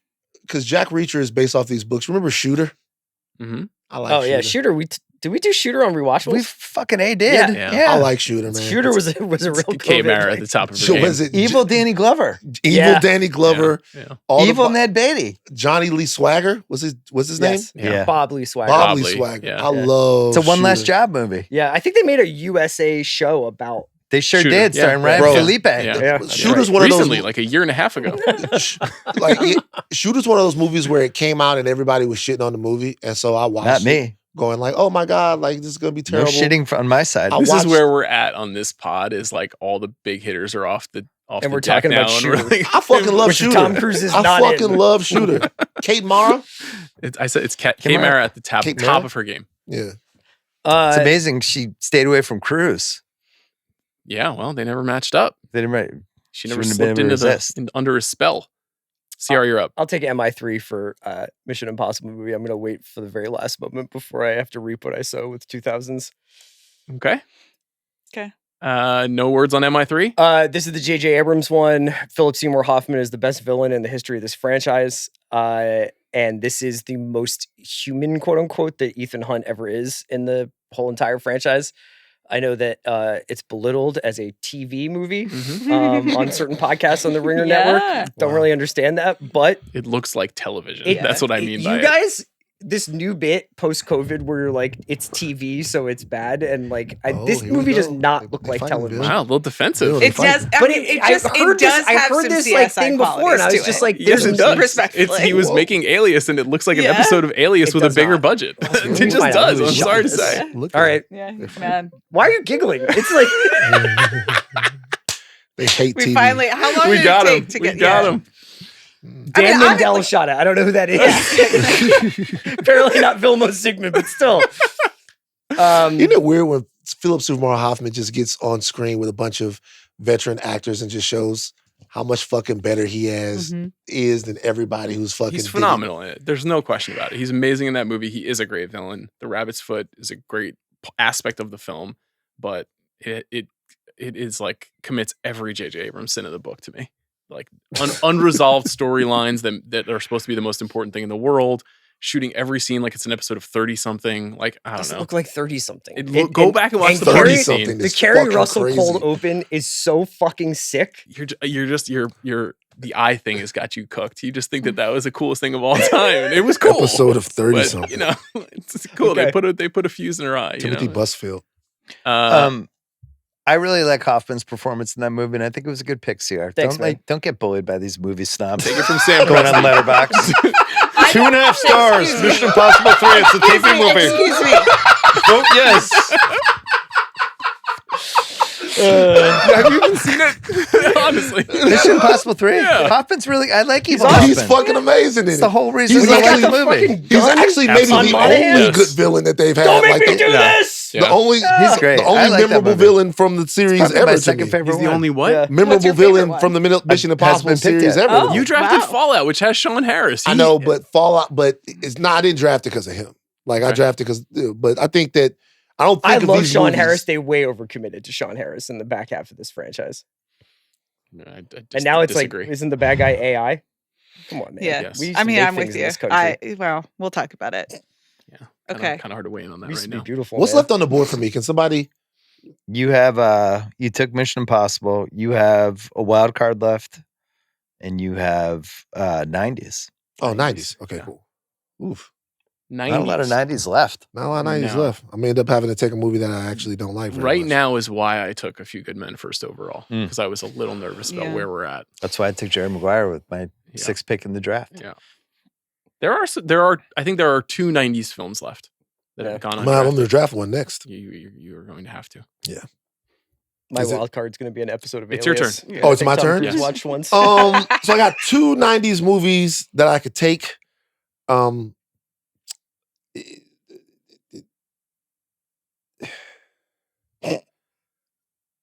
I you know, Go with your heart. It's what's been guiding you, right? yeah. I'm gonna take Far and Away. Oh my God. Are you kidding? No, I mean, thank you, but like between those two, that it is literally the worst Irish accent I've ever seen in my entire I'm gonna life. take Far and Away. Look, I'm gonna be honest with you. This is why I didn't take Interview with the Vampire. I do not like that movie. Me neither. That movie is, and I have tried over and over and over again since the time that the movie came out to appreciate that movie, particularly what now. What is there to appreciate? Particularly now when there is an Interview with the Vampire show that is on that I feel like does the source material better. Joanna loves that show. Better. Mhm. I love that show as well. I do not like Interview with the Vampire. Far and Away is at least a movie that I've seen a bunch of times. It's weird. I like the boxing. It's stupid. The bare knuckle The boxing. boxing, the scene at the end, the coming back to life bullshit, whatever, all of that stuff. I'm gonna take Far and Away. Like, it's an affront to Ireland, and it should not be supported. But I understand. I have a spoilery question. Why is it in front of Ireland? I don't remember. Whatever Irish. Cruz's performance is just, He's like, I hear there's great fans in Oklahoma. doing CR, doing Bono. but it Really looks beautiful. Like I got down to the end of it, and I cannot take Interview with the Vampire. I do not like that movie very much. Okay, well, that's fine. You know, the only thing that was good about Interview with the Vampire is that one photo of them on the red carpet. Oh, when yeah. Brad Pitt has the crazy hair. He's good in it. Please respect. It gave us Cruz. Kirsten Dunst. I just love the hairdos. Yeah, it is a very good red carpet photo. Okay, I'm up. You're up. Yes. In Oscar nominee, Mm. I will take Mission Impossible: Dead Reckoning because it was thin on the ground, It is thin on the ground. that it got 2 nominations. Yeah. Is that legal? Yeah. It absolutely is. Yeah, In fact, these were the first nominations for any Mission Impossible movie. Yeah, but there's only 6 Mission Impossible 7. movies. Well, there are There's 7. 7. You could go around just picking Mission Impossibles and screwing everybody, you know? I mean, Well, what if I just decided to do that to you with my next pick? So what? I wouldn't get one? You would Yeah, be you'd not be out. qualified to win this draft. Yeah. Oh, take that, Sam Presti. Yeah. No, Now, I Sounds thought like you Mission don't know the Impossibles- rules, William. I thought Mission Impossibles were their own category, and we couldn't take them in other categories. that was not communicated. Okay. Yeah. Um, I Mission waited Impossible- pretty Mission late Impossible- in the game. Mission Impossible: That's Dead fine. Reckoning, in my opinion, is a legitimately bad movie. I did not think it was that successful. He does ride the motorcycle off the cliff. Oh, yeah. And and there's also the scene with him and Haley Atwell in Rome, the the tiny stealing. car, Mm-hmm. which Oh, yeah. I genuinely thought was wonderful. I mean, the entity stuff is total garbage. well, What do you have left? there's literally only 2 blockbusters out of his 21 that are still on the board, and I have not taken my blockbuster. Okay. I believe I've got that correct. Oh, I know what you're gonna take. Tell me what I'm going to take. War of the Worlds. No, I It's took already that. taken. Oh, Tom did you? Cruise That's does a off the- sports Oh, thing. so because That's the off sports the thing, you board. sure did. I would love if War of the Worlds was there. Yeah. No, I misspoke. There are 3, Okay. and I'll be taking The Last Samurai Interesting. because it's easily the best movie that's left of the 3, and it's a good film. 0.78 on IMDb, or 7.8. The Last out of 10. Samurai. Yeah, It's exactly what it is. Yeah, a 7.8 out of 10. incredible Maybe battle. more like a 7. Incredible battle sequences. Yeah. Great Ken Watanabe performance. Amazing score. It looks good. It's a little slow and boring at times, for sure. And it's not as white savior as I remembered. I rewatched it during COVID, and it's the same way with Dances with Wolves, where I thought I was going to rewatch it and it was going to be a white savior movie, but it's the opposite of that. It's like this is actually weirdly very respectful of the culture. Nevertheless, He becomes I need a blockbuster. he becomes the greatest samurai in the whole country. It's in not the one summer. greatest. He It is doesn't that's actually. not- I don't think he's He like. becomes like a great general to the Japanese people. He's fucking over some people with samurai skills that've been doing it their whole life. Look, it's fine. I like the movie. Do you know why I like it? I like down and out alcoholic Cruz. Yeah. I thought it was That's good. I thought it was a It's kind of like what would happen to Brian Flanagan if he became a samurai. Tony Stark. Now you have my attention. Cocktail 8 samurai. And I think there's only one reasonable pick to be made in 21st century, and so I'm going to make it. It's American made. It's the other Doug Liman movie Okay. about a pilot who becomes a smuggler and slowly loses his mind and goes on crazy runs. And because I think everything else in the 21st century is pretty much dog shit. Pilot Really? from where? Yeah, Really? maybe I'm forgetting about a movie. I mean, you really think Valkyrie is dog shit? I think it's not good. I think it's okay. Yeah. I won't make fun of you. I mean, it's not good. What's this bullying CR? Yeah. He's not bullying Like, me. I like- just like I think Sean is just virtue signaling. Yeah. He's like, I'm not into Valkyrie. It's like signaling that I'm not into Nazi propaganda directed by Brian Singer. Yeah. Oh. they're not Nazis. That's the whole point. They're Of course they're anti-Nazis. Nazis. They They're are anti-Hitler. Nazis. They Yeah, are but Nazis. they- They yeah. are. But it happened in real life, did it not? It's It based did. on some events. That So the were shit didn't happen? Brian Singer just made it up? It's a heavily fictionalized Yeah. account of an attempt on Hitler's life that didn't actually come to Right. pass. Interesting. They acted like You that shit know, was it's real. I know that you love movies from that, like made during that Sure. about that era, Yeah. and it has like a spy thriller. Well, we'll see. quality It to might not even be available. Amanda's got to pick now. About this one, Barry Seal is from He's Baton not a Rouge, by the way. Nazi. Yeah, he's a Wehrmacht. I mean, He's Colonel Klaus von if he has any, Stauffenberg. listen, He's okay. a post Weimar Republic German. Right, He's yeah. not Yeah. exactly like a hero to the Jews in that movie. Yeah, exactly. Okay. Yeah, Cruz. Come on. Actually, Colonel von Stauffen was a good man. Like I've not seen that movie since I saw it. Whenever when you Okay, came out of the 2008. theater, were you like, I didn't Valkyrie, see that one in the rocked? theater. Okay. I patched German Cruise. No, thank you. Yeah. He doesn't bother with the German accent. No, actually, They I all- respect that when they do that. I do too. I don't Yeah, know. when they're Like just like, there's we're a English. It's just Yeah. they just do English and Cruz does American. So I have 80s left, which is just that's a real I'm in a tough spot. So I might just do wild card to have some fun. Go for it. I'm wondering, so it are only feature films eligible, or is something filmed and related to Only feature films. So I can't do motion smoothing. No, that is not I eligible. mean, I think that I should be allowed to. You should not. What's happening? Do you know about this? The motion smoothing video where he and Christopher McQuarrie filmed like a 2-minute info of like, here's how to turn off motion smoothing in your home. I remember it. It's very special, but I'm not I allowed to obeyed pick it that. and used it because Tom Cruise told me to. Yeah, there you go.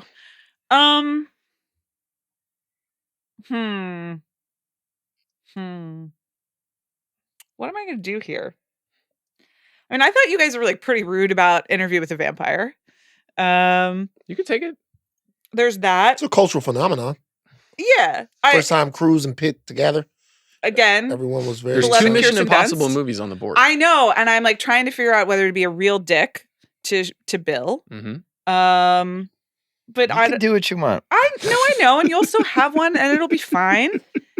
And you know I said some slightly rude things about Cameron Diaz, but I got to tell you, Night and Day is not the worst movie still on the board.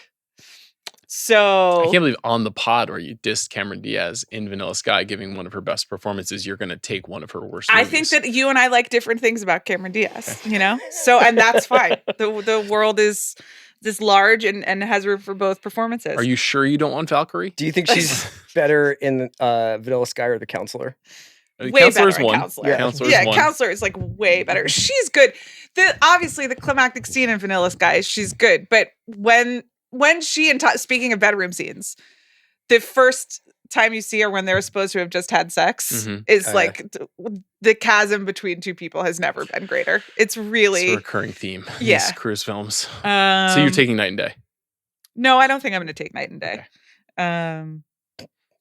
I want to leave it for Chris because So You're I have not going like to take Night and Day after we just talked about it for 3 minutes? What was that?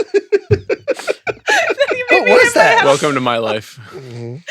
What? Why did we just do Everybody that? else is just talking about movies Yeah. for 15 minutes. because it's a You set it up podcast. for 3 What do you minutes like you mean? were taking I it, was and then you're talking like, through but I'm my not going to take options, it. But I'm filibustering. I Cool. don't, He's I mad don't because she's going know. to take a Mission Why are you Impossible turning? movie. Why No, are I you don't- turning on me before I? Hey, I I was can still excited take- for the Night and Day pick. I thought it was Amanda, a good make him pick. pay for it. You can make him pay for it right I now. know, but it's just maybe can you do could have anything said you that want. in a supportive way instead of.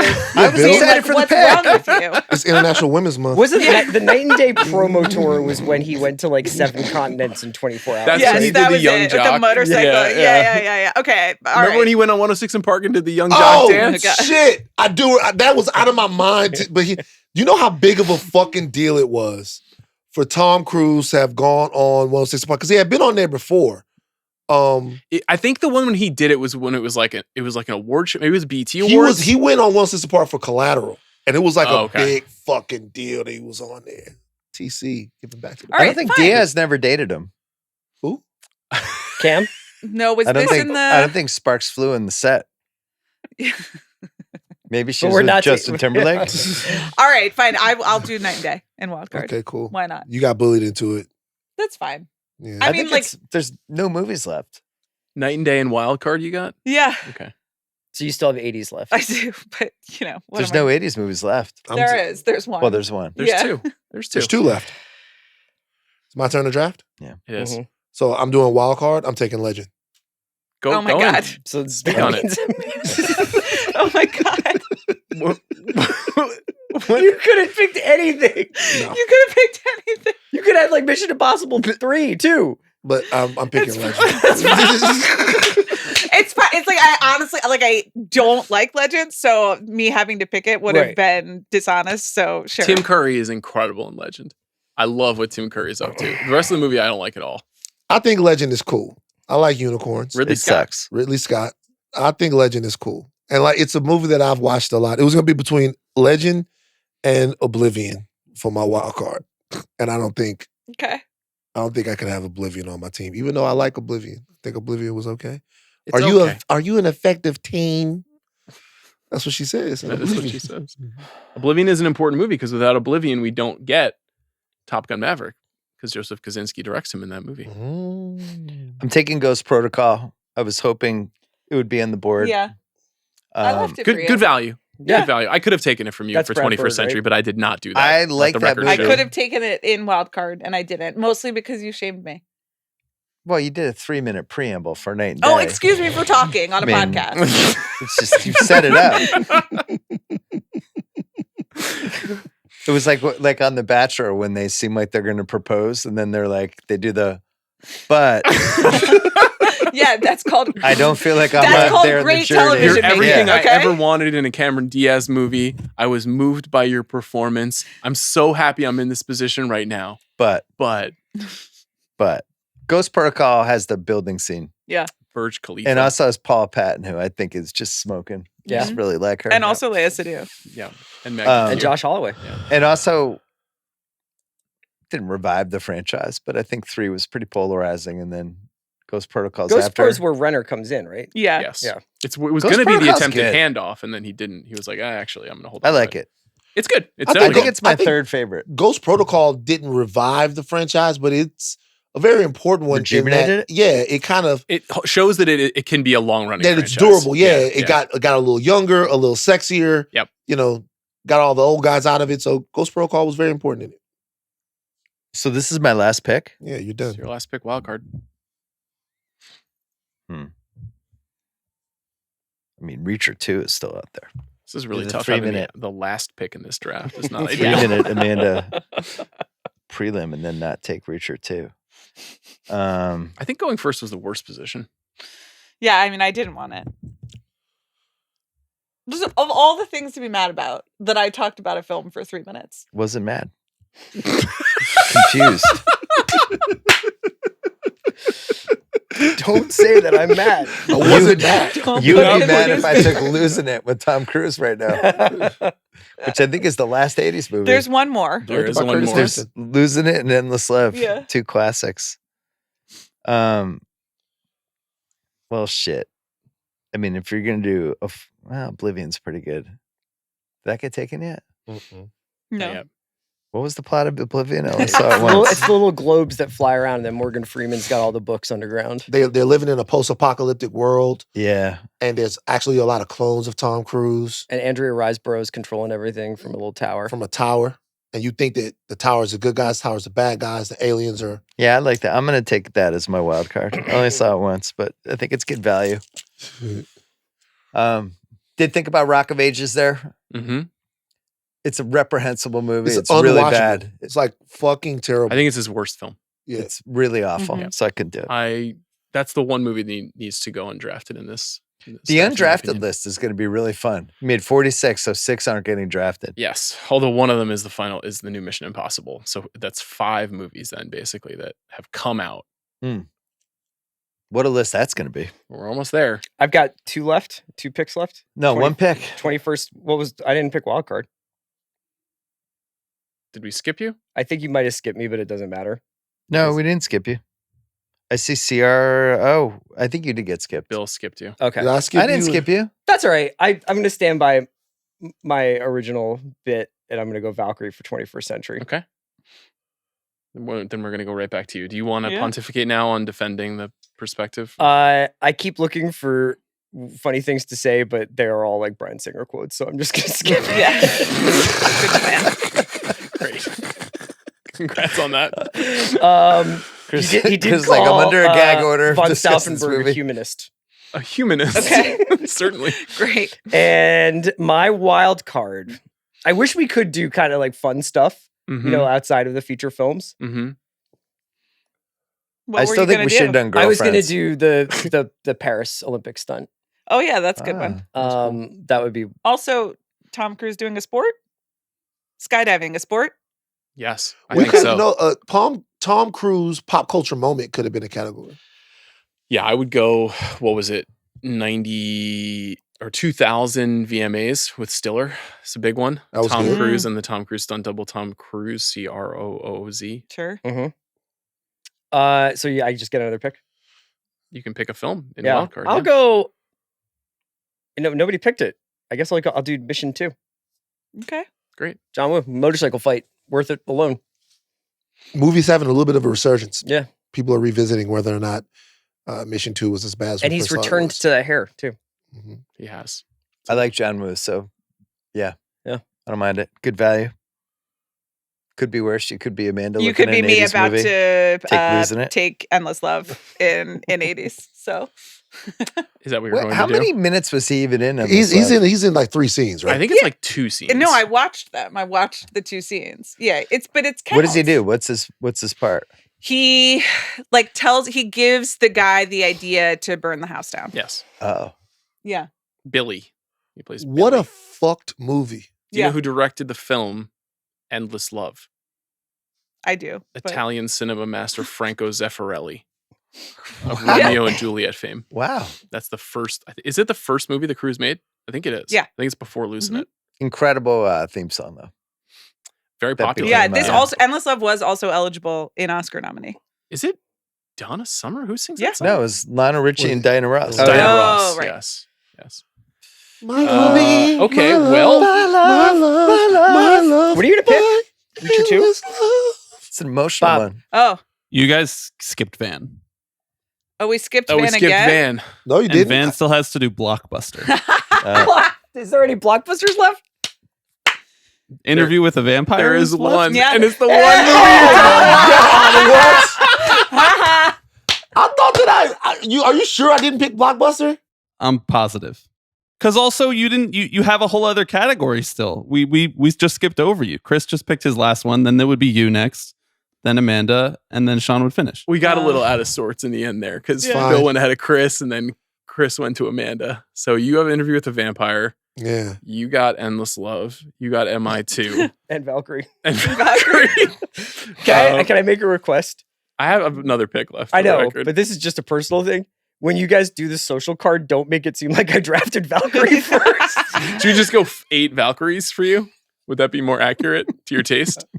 Okay, Van gets Interview with the Vampire. I mean, let's just talk about what's left. Okay. For the last pick for my wild card. Okay. Losing It, Mhm. still on the board. Lions for Lambs, still on the board. Awful. Your beloved. Yeah. Rock of Ages, still on the board. Terrible. Never seen it. Won't see it.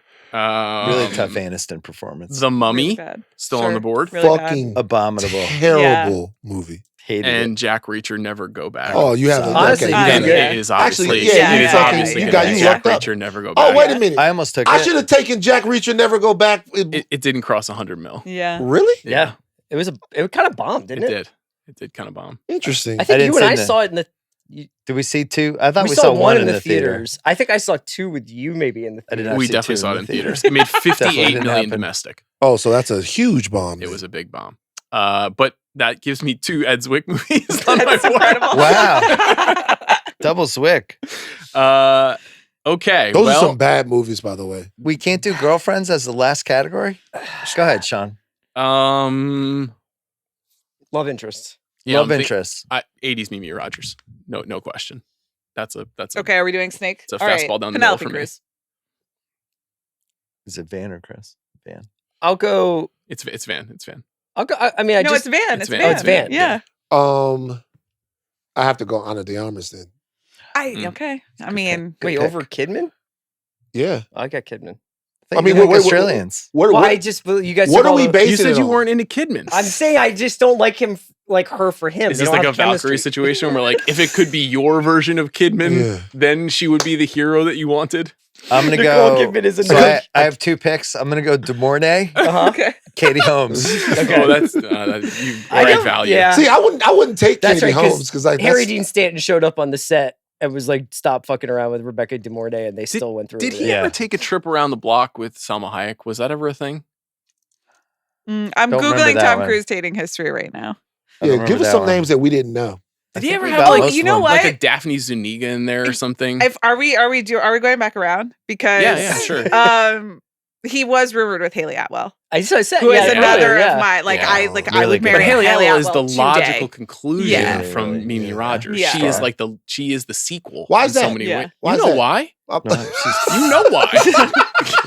What are the reasons, Sean? The reasons are they're great. The stunning brunette beauty of these two wonderful, talented athletes. Okay, so that's the only reason why I got you. Yeah, and the tremendous chemistry that they share with tremendous Thomas Mapother. Tremendous. You know? Yeah.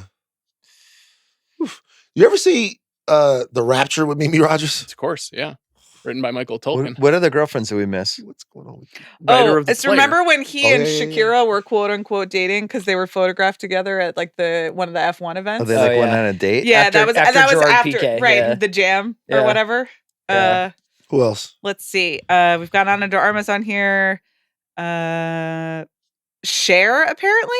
Nice. In the 80s. She's probably going undrafted. Right. And that's Bruce Springsteen's Patty Scalfa. Oh. Apparently. Oh, interesting. Yeah. Wow. What? That's what I'm looking at a photo after De Mornay and before Cher. Heather Locklear? Oh, Heather Locklear. You know what we should do? We look should at that Farrah Fawcett hair. We should draft Heather Locklear's love drafted. interest. Because she's got the best lady roster of almost anyone. She ended up with Jack Wagner.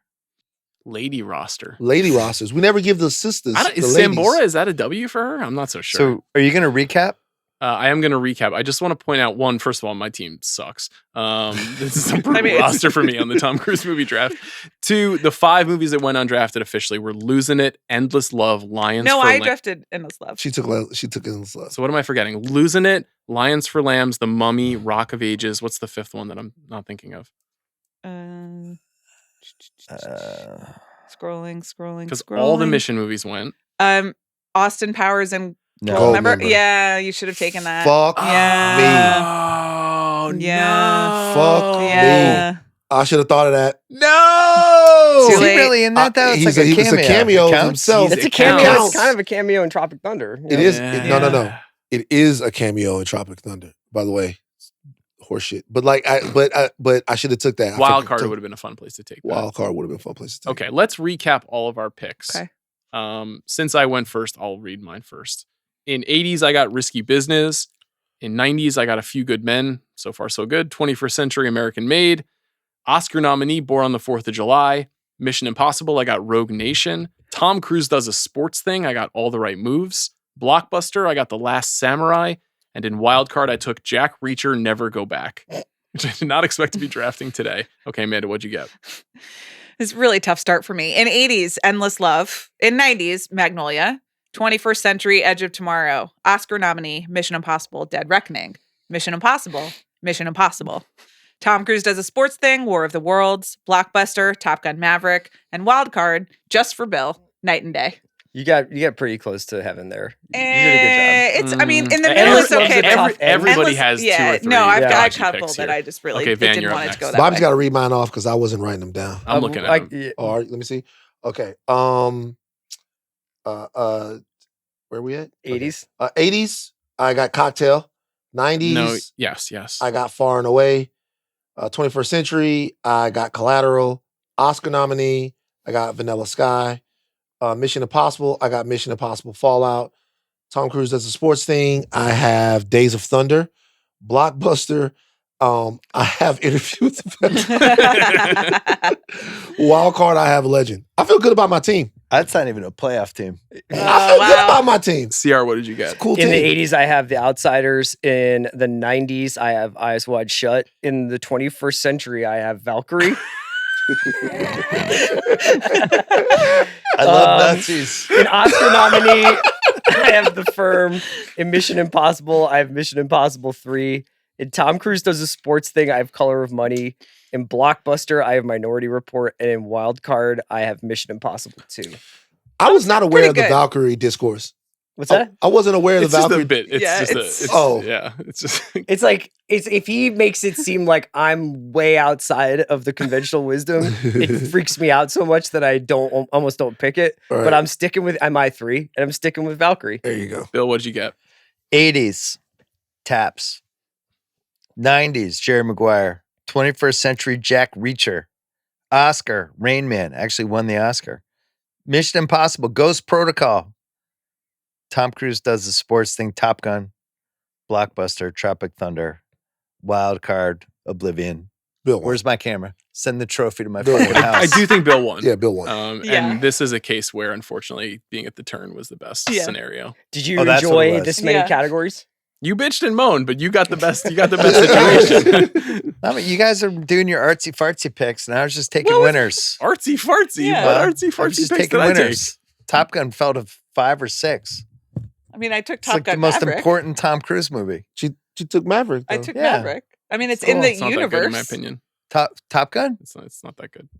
I'm sorry What? to say. It's just pretty it's not- good. Not one of my movies. It's just not. What? This is.